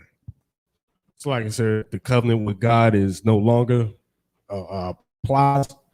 It's like, think about what Christians say today. Christians do it prematurely, right? Christians, they use the blood of Christ and his death to say this. What do Christians think? Go ahead, sis. Is there only one mic? I thought it was two. Oh, he got the other one. Okay, no sweat. Is that mic on? Is it on? No, it's not on. A little bit. Now tap it. Now tap it. No, it's not on.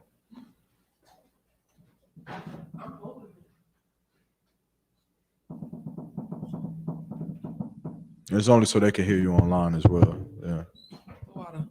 So, like, is it that the Lord forgives our sins and loves everybody? Yeah, that's on it. Right? Christians believe that because of the blood of Christ, that means that what? GP?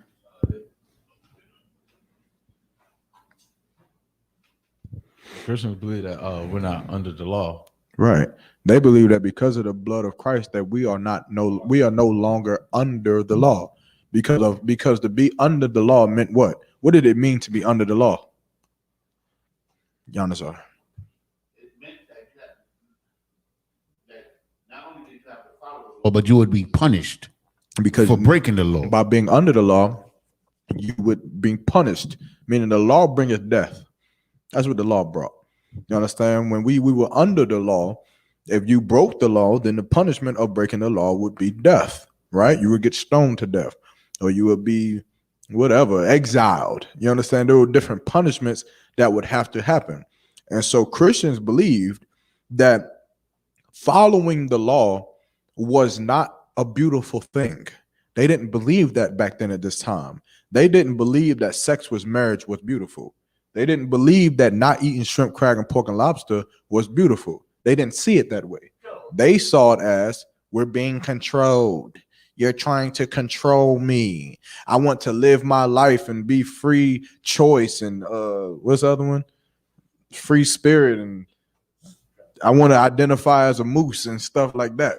They believe that the law was hindering them from life, and that is not what the Lord wanted for them. They believed that the Lord wanted them to live a good life, and by having the law, it kept them from living a good life. And so they live walking around just wicked as all hell, thinking what? Like, damn, that brother over there, he got a bad wife, and she be looking at me too. And I really do want to go sleep with her, but I just can't. I just can't, because if I sleep with her, I'm gonna die. Right. You understand? Which is wicked as all hell, which is what Christ came back to change. You understand? So read the next part. So we already know that back then they believed that the law brought death. You understand? It didn't bring life, it brought death, and they did not like that. So when the prophets spoke of a Messiah who was coming to fulfill the law, they believed what? Slacker, that it'd be death. Slacker. Slacker. It'd be the end of. It'll be the end of death. And the end of death means the end of what? Oh, slacker. The law brings what? Slacker, life. No. Well, in this context, what do they believe? The law brings what? We just said it. What's the opposite of life? Oh, it's like a death. The law brings death, right? And so if the Messiah is coming to fulfill the law, then that means he's coming to bring what? Oh, death, slacker. Oh, no. It's no sweat, no sweat. Take your time. Okay, it's hard for you because you're not Christian, right? But you have to put yourself in the Christian mind.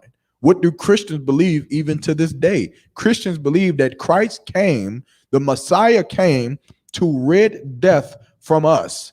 And the law bringeth death, and the law worketh wrath. That's what the law does. It brings death to people, because when you break the law, then you have to die.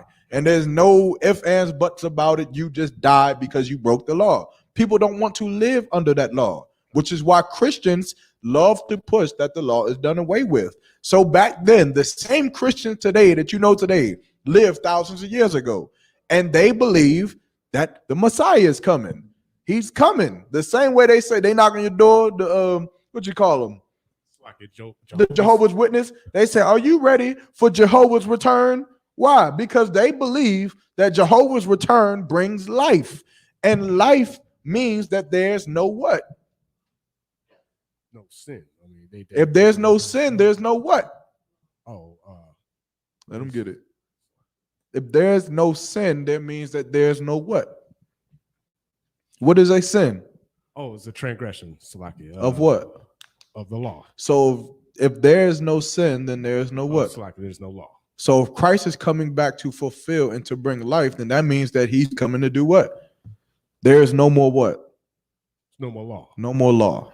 So that means you can do anything. You can now eat the pork. You can now eat the shrimp.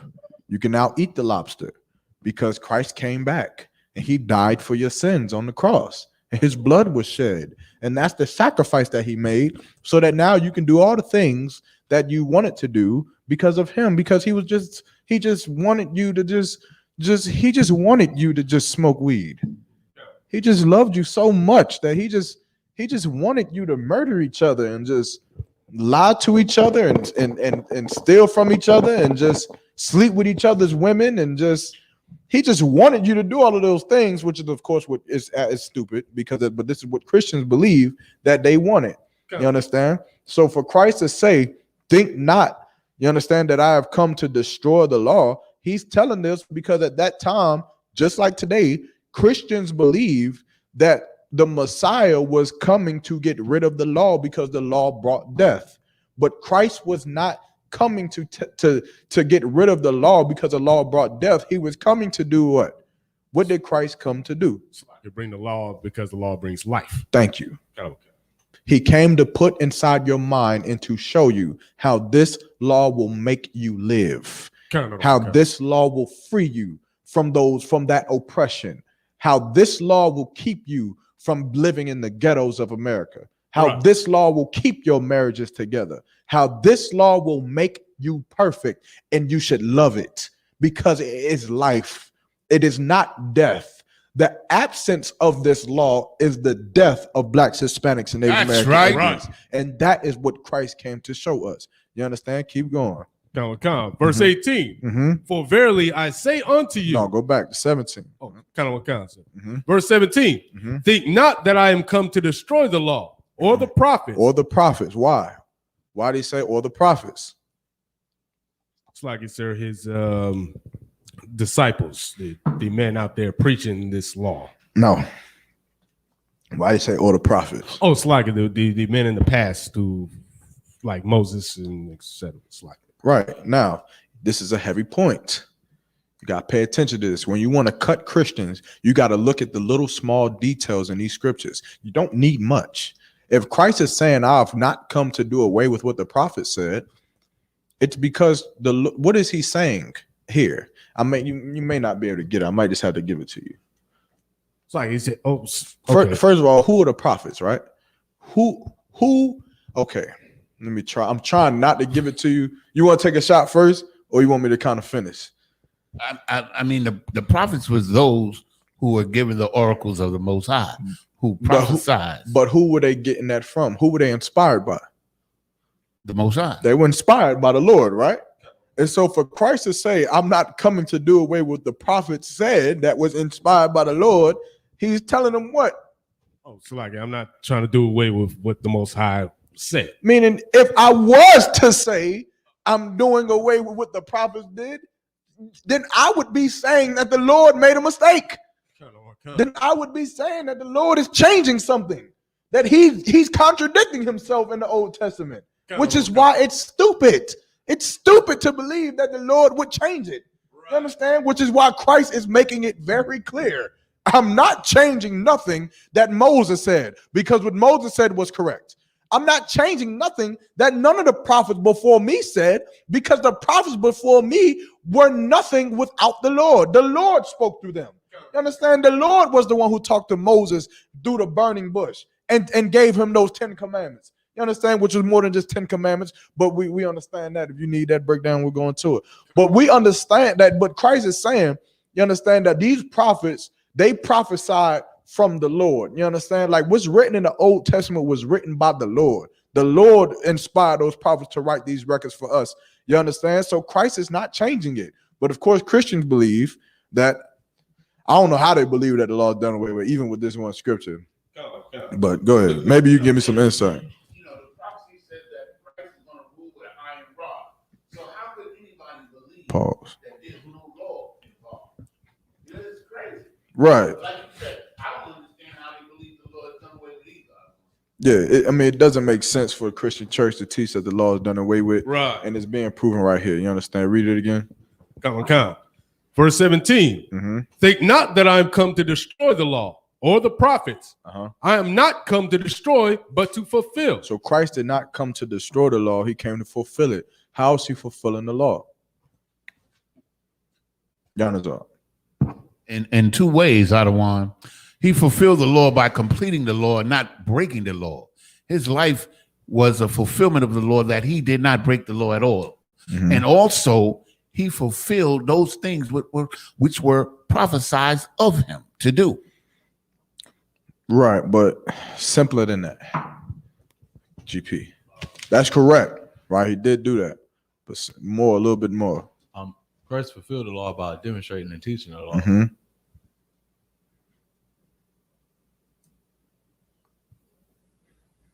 Oh, that was it. That was It's kind of, yeah.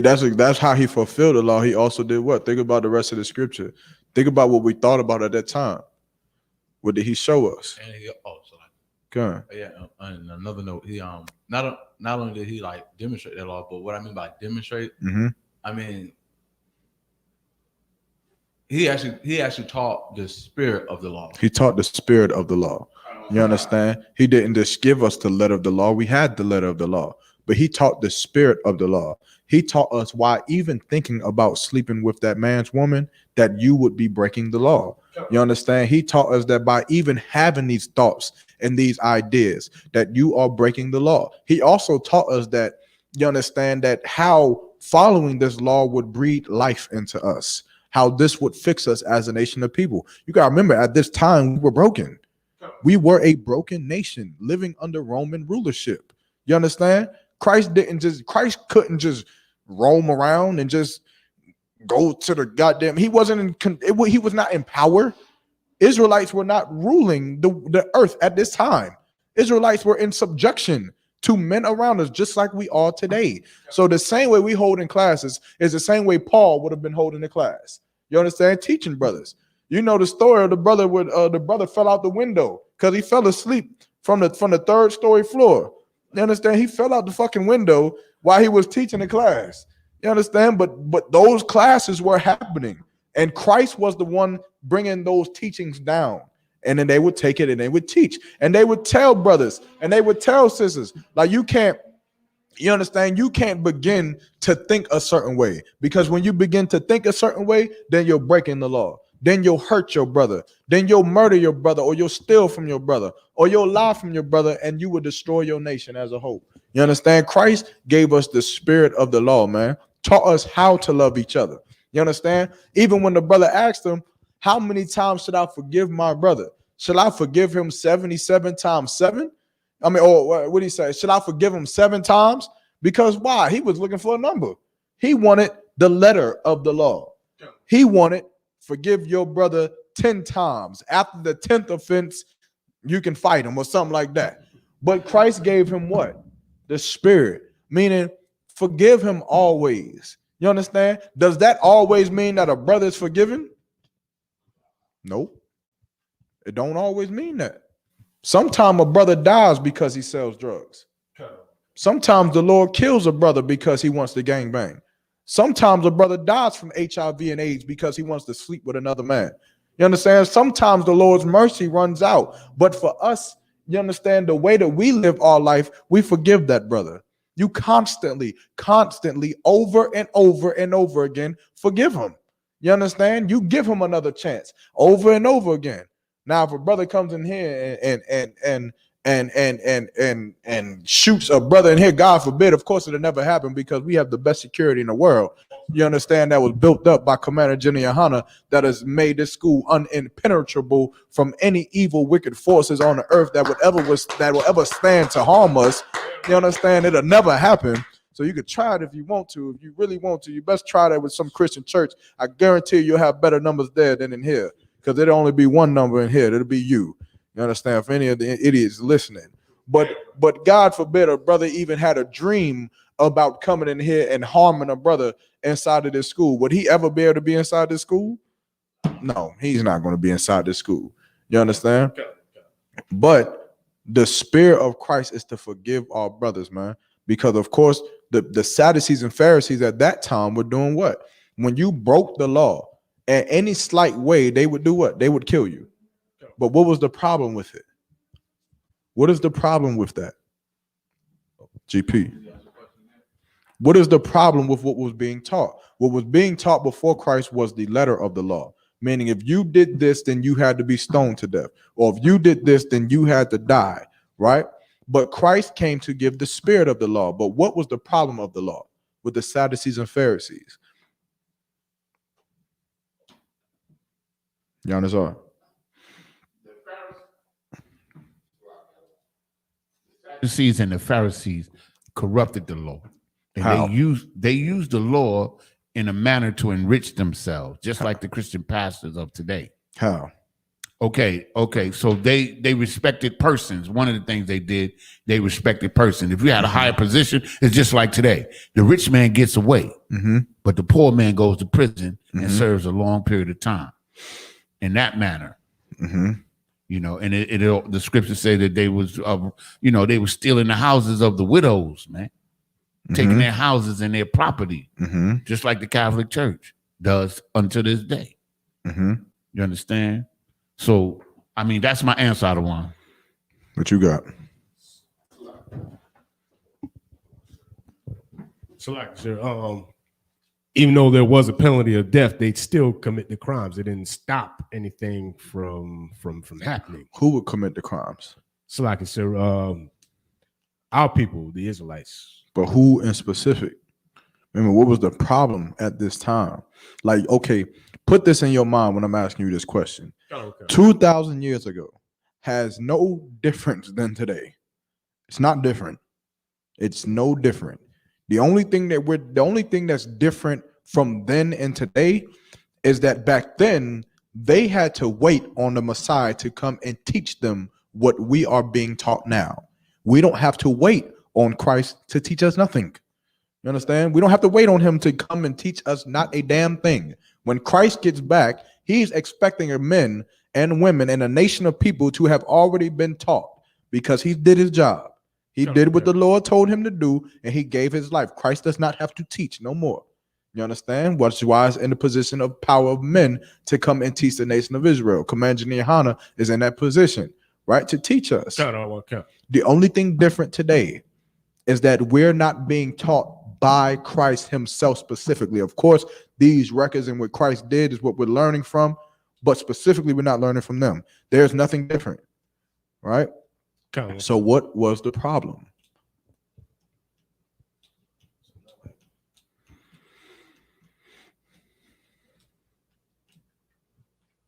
It's like they would still commit these crimes in secret. Like, okay, who? The Sadducees and Pharisees, the Romans and not the Romans. Oh, not the Romans.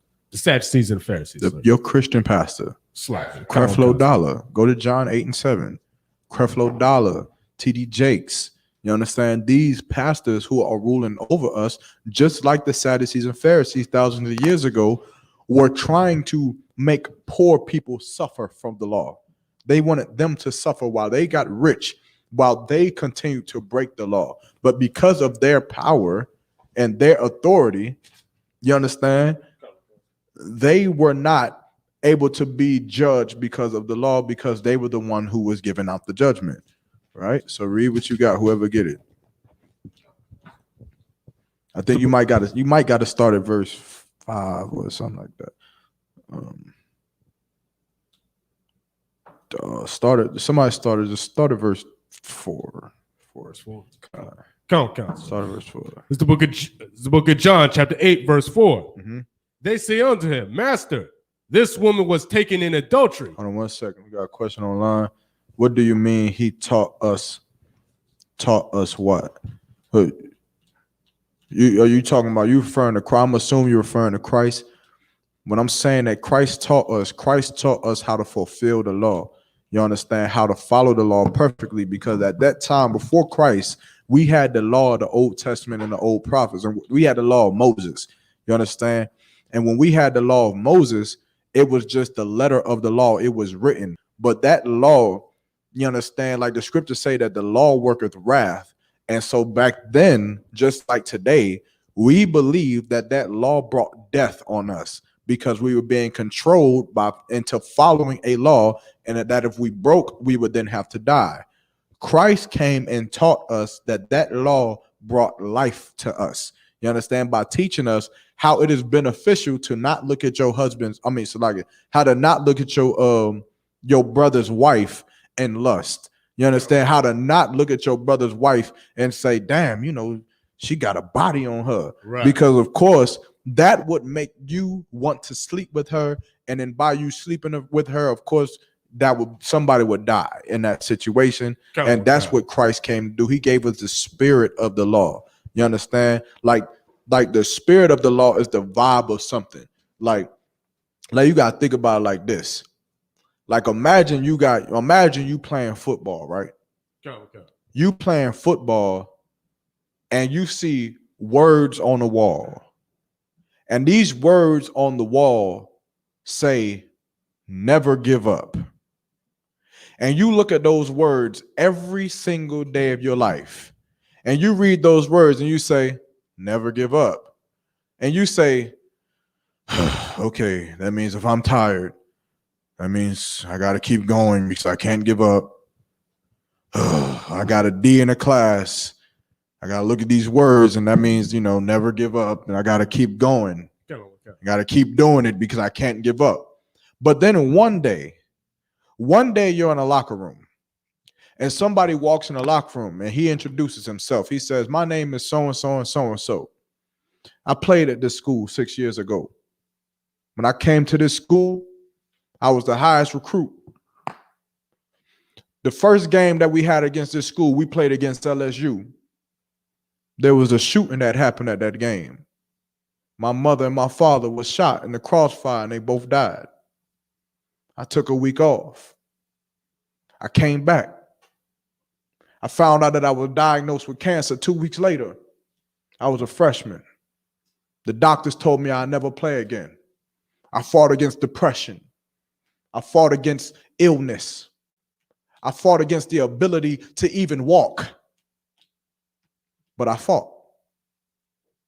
And I fought and I fought. And by the time it was prepared for my junior year, I came back and I won us a national championship. Now, those words have meaning. Now, those words have a spirit behind it. Now, when you see those words, never give up, it means something to you. It means more than what you thought it was.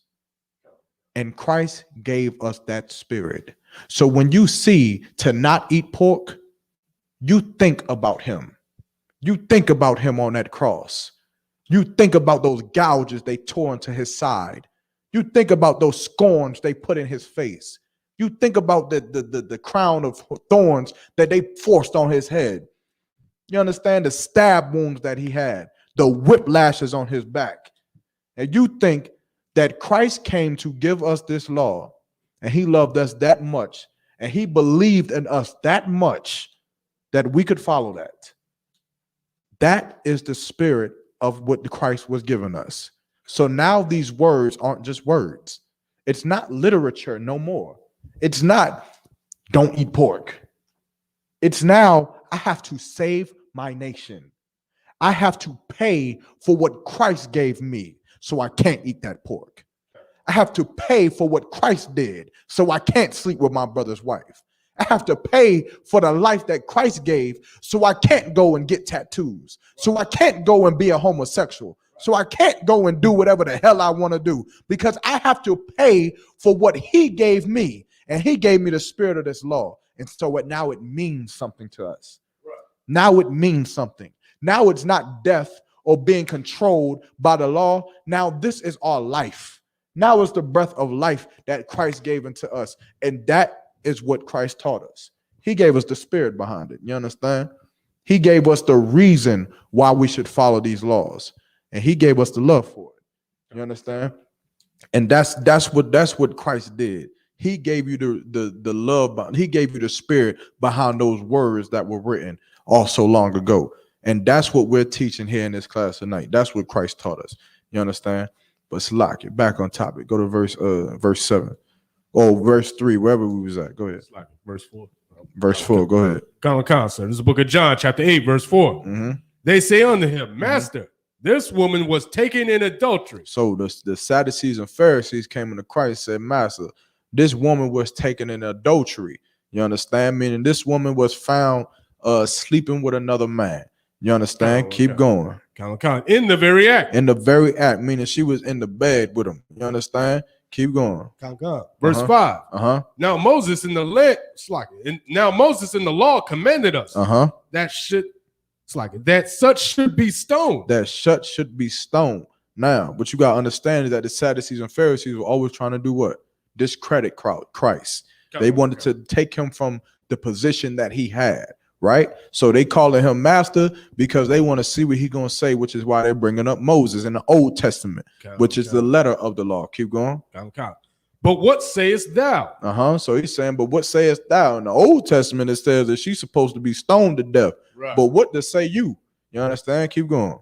Verse 6. This they said, tempting him, that they might have to accuse him. Right. But Christ stooped down and with his finger wrote on the ground as though he heard them not. So he ignored them. You understand? Christ was here for a different reason. Keep going. Verse 7. So when they continued asking him, he lifted himself up and said unto them, he that is without sin among you, let him first cast a stone at her. So he said, whoever is without sin among you, let him cast the first stone. You understand? Let them throw the first rock of judgment onto this woman. But what's the problem here? What's the problem? Yanazar. They're all sinners, man. TD Jakes is the most wicked bastard on the planet Earth. That's right. You understand? Creflo Dollar is the most wicked bastard on the planet Earth. So how the hell could he ever tell somebody else how wicked they are? You understand? Ain't nobody on this earth who is more wicked than all of us. Really, you understand? Like for anybody to come and cast that stone at that woman, you got to remember who you were. You understand? The problem with them being in power is that they didn't understand what Christ was trying to teach. What is Christ teaching us now? Again, you might find a woman caught in adultery. You might find a woman texting another man on her husband. You might find a husband who is smoking weed and he's in the school. You might find a man who's getting tattoos. You might find a brother who's eating shrimp, crab, pork, and lobster. But what are we taught now? What are we taught now in this school?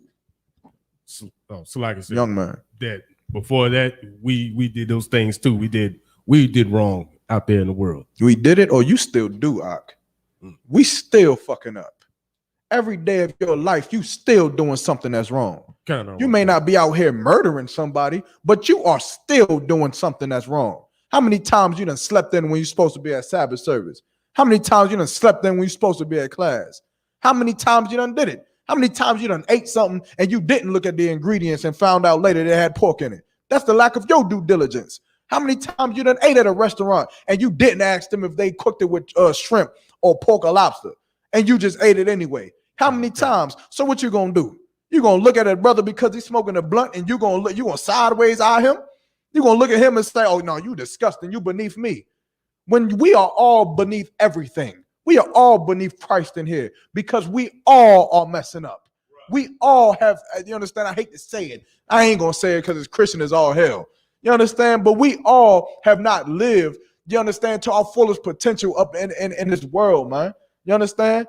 Christ is the only one who did it, and Christ died for us so that we could understand this, that we was given a chance through his death.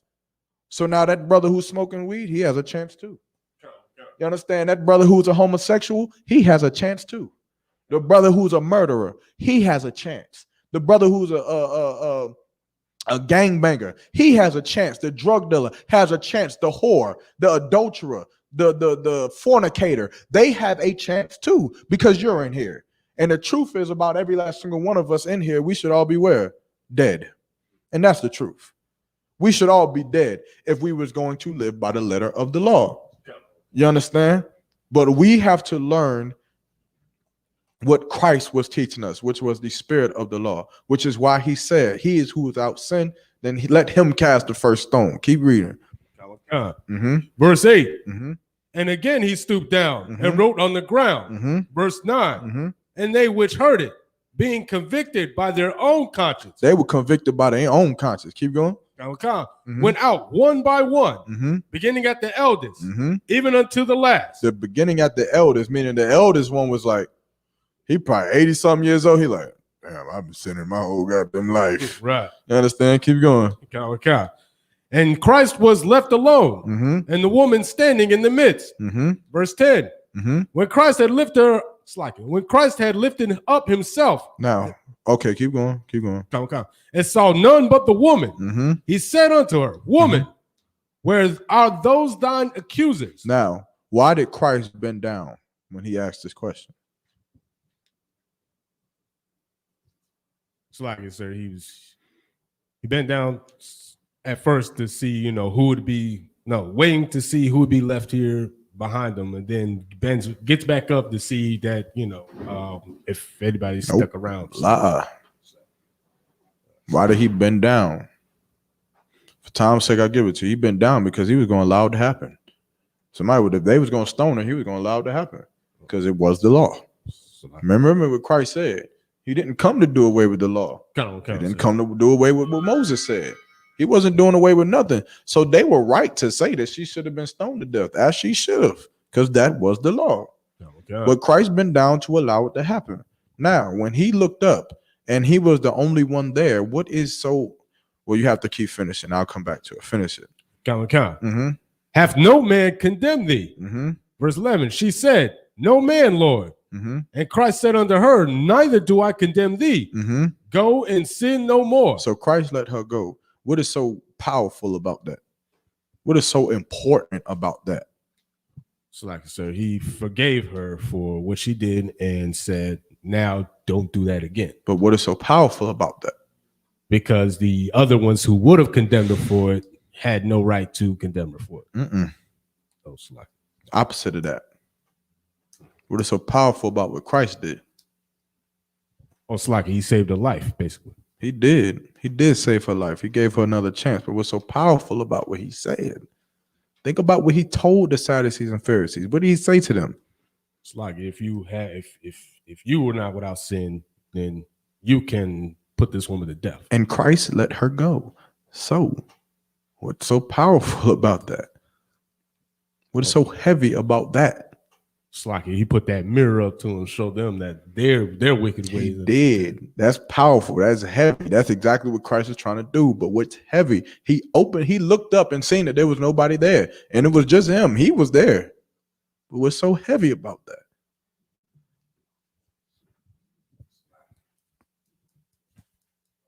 If there was anybody who could have stoned her, he could have did it. He could have did it.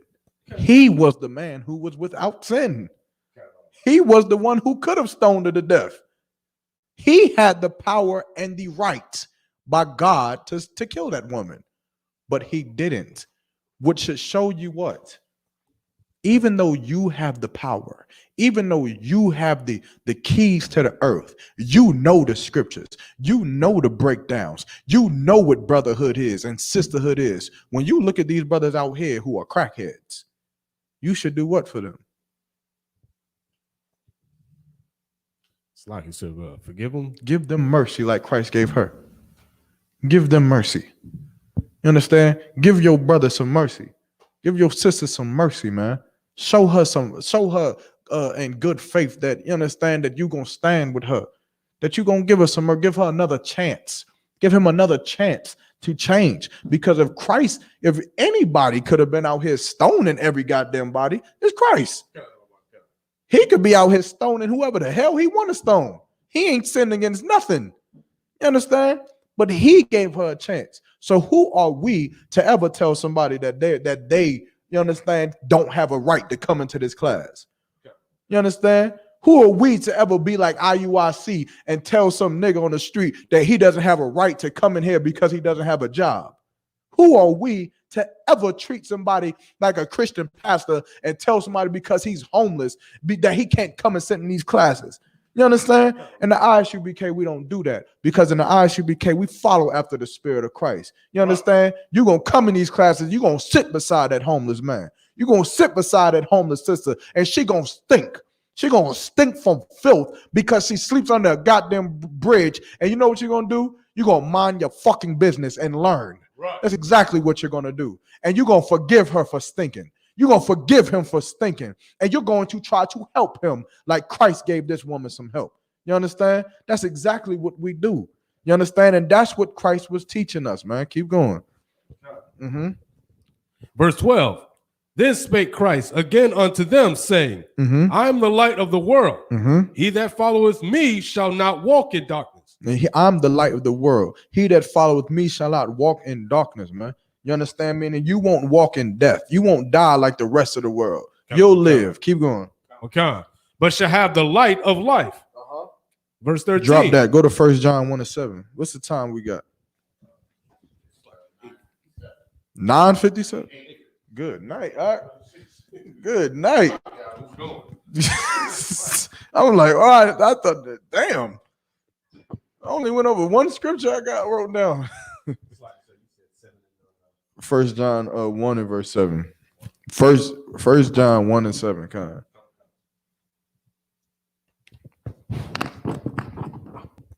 It's the book of 1 John, chapter 1, verse 7. But if we walk in the light as he is in the light. Who's in the light? What did we just read, right? Who's in the light? Come on, sir. Slide Christ. Christ. Keep going. Come on. We have fellowship with. We have fellowship one with another, and the blood of Christ, his son, cleanseth us from all sin. So what does that mean? That the blood of Christ cleanses us from all sin? It's like, sir, his death washes away that. That's what Christians say. Go ahead. Say what you guys say. That's like I was gonna say that his death, his sacrifice, cleanses us of those sins in the past. What does that mean? Christians say that all the time. But slacking, sir, but that means that we not to commit those sins or any new ones. What does it mean that his blood washed our sins away? That is true. A sin is a what? Transgression of the law, correct? His blood washing our sins away, meaning what? The punishment of a punishment of a sin is what? Death, sir. So his blood washing our sins away means what? Keeps us from dying. It's keeps us from being put to death. Right. You understand? Christ died so that we wouldn't have to die for what we should have had already died for.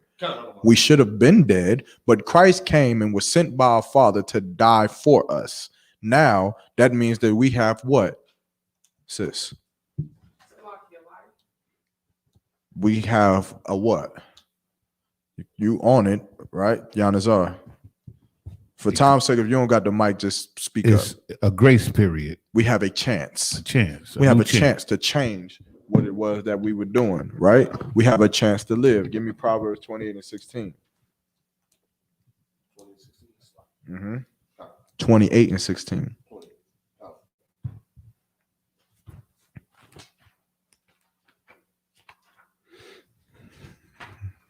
I'm about to just start running through these real quick. We get out here at 9:05 at the latest.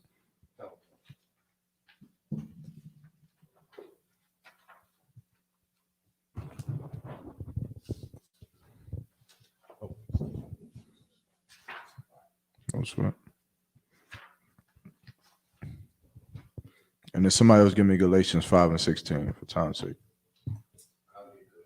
This is the book of Proverbs, chapter 28, verse 16. Or 26. Or 26. 26. No, 28 and 26.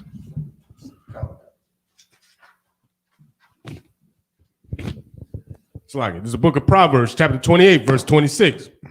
He that It's like he that trusteth in his own heart is a fool. He that trusteth in his own heart is a fool.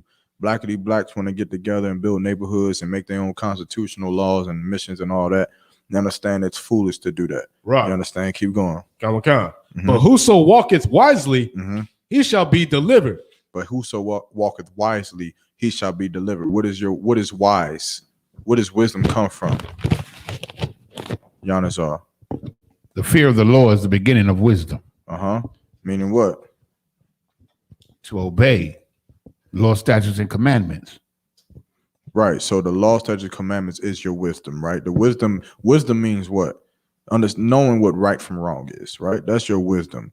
And the right from wrong is the law. So that's how you know what your wisdom is because you follow the law, right? Who got Galatians? Give me 5 and 16. Give me Romans. Young man, give me Romans 8 and 5. The book of Galatians, chapter 5, verse 16. This I say then, walk in the spirit, and ye shall not fulfill the lust of the flesh. Meaning what? What does it mean to walk in the spirit? Remember what Christ is teaching. Christ is teaching us the spirit of the law, not the letter of the law. Walk in, if I may, sir, walk in the spirit of righteousness. How? By following what Christ did. How? Remember, you talking to Christians on the street corner. They don't know nothing you talking about. Pastors talk like that all the time. They say shit like, walk in the spirit of Christ and you have everlasting life. And Christians bow their head and nod and they say, thank you, Jesus. And then they walk out of there and they have go smoke weed. Walk in the spirit of brotherhood. How? By treating your brother as you would like to be treated. How? Forgiveness. How? Well, if you come across a brother and he's suffering or being sinful, you know, you think of him in terms of mercy and as your brother and what might be best for him and not for yourself. What's best for him? What's best for him is to learn the law and to accept Christ. Is walking in the spirit just following the law, statutes? It's following the law, statutes, commandments. Simple. So walking in the spirit is not eating shrimp, not eating pork. You understand? Telling your brother to not eat shrimp, telling your brother to not eat pork, telling him, hey, look, put that blunt down. Right. You understand? You understand that? Because that's going to destroy your life. That's going to ruin you. Hey, you don't need to sell drugs. You don't need to be a gangbanger because that's going to destroy you, man. It's going to kill you. You understand? Because you walking in the spirit of Christ. He may not be selling drugs in front of you. He may not be selling drugs to you, but because you're in the spirit of Christ and you know what he's doing, you're trying to save his life. Not because of the letter of the law that he broke. He may not have done anything yet. He may have not done it, which was the problem, because the Sadducees and Pharisees would not have cared if he didn't do it. You know what they would have did? They would have waited. They would have waited. And as soon as you sold a drug, got him, stoned him to death. But Christ is telling us to do what? Go into the highways and byways and prophesy these words and teach these people how to not break the law by teaching them the spirit of the law. You understand? Keep going. And ye shall not fulfill the lust of thy flesh. And you shall not fulfill the lust of thy flesh, meaning you're not going to go back into the world. You're not going to fulfill the lust that you have to smoke weed or to be a homosexual or any other wicked thing that you have, because you're going to follow after the spirit of Christ, man. It's not going to be in you to follow anything else. You understand? Read what you got. Okay. It's the book of Romans, chapter 8, verse 5. For they that are after the flesh do mind the things of the flesh. So they who are after the flesh do mind the things of the flesh. So you know what type of person you're dealing with. You understand? A person who is after the flesh is someone who wants to do something that his body desires. You understand? He wants to get tattoos and he wants to be a homosexual and wants to be a child predator or into child pornography or any other kind of wicked thing. That's after his flesh. And of course, he'll be after what? Whatever his flesh desires him to be after. You understand? He's weak unto his flesh. Keep going. But they that are after the spirit, the things of the spirit. But they who are after the spirit, the things of the spirit that they will do. You understand? You really want to come in here and you really want to change your life and serve the Most High and live a life that you can be proud of living and teach your children how to not be whores and whoremongers and adulterers and drug dealers and gangbangers and murdered and dead in the streets by the time they're 16 years old. Right. You really want to say that I'm a woman of the Most High, that I'm a daughter of Sarah and I'm strong and I'm a princess and I am not like the rest of the women in the world who decide to accept the lust of their flesh and they decide to accept to be wicked and disgusting. You want to be a brother who says I'm different from every other statistical brother in the world who decides to be a drug dealer, who decides to be a womanizer and a woman abuser and decides to say, you know what? I'm not going to live my life like all oppressor thinks that we going to live our life, but I'm going to live my life for the Most High, man. I'm going to sacrifice my life. You understand? Like Christ sacrificed his life for us, man. You want to be that type of brother, then you should search out the spirit of Christ, man. And the only way you're going to find that spirit of Christ is by getting into these classes, man. By getting into the ISUPK and learning under Commander General Yohana exactly what it is that we should be doing as Blacks, Hispanics, Native American Indians, man. And with that, I'm going to pass the class over to Priest and Officer Yanazar. Right.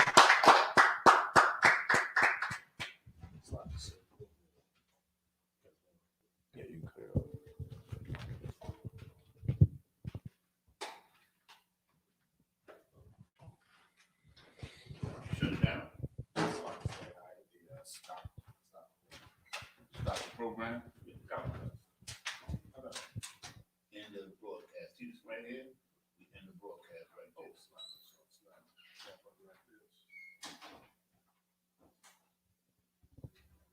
Oh, I just cut off.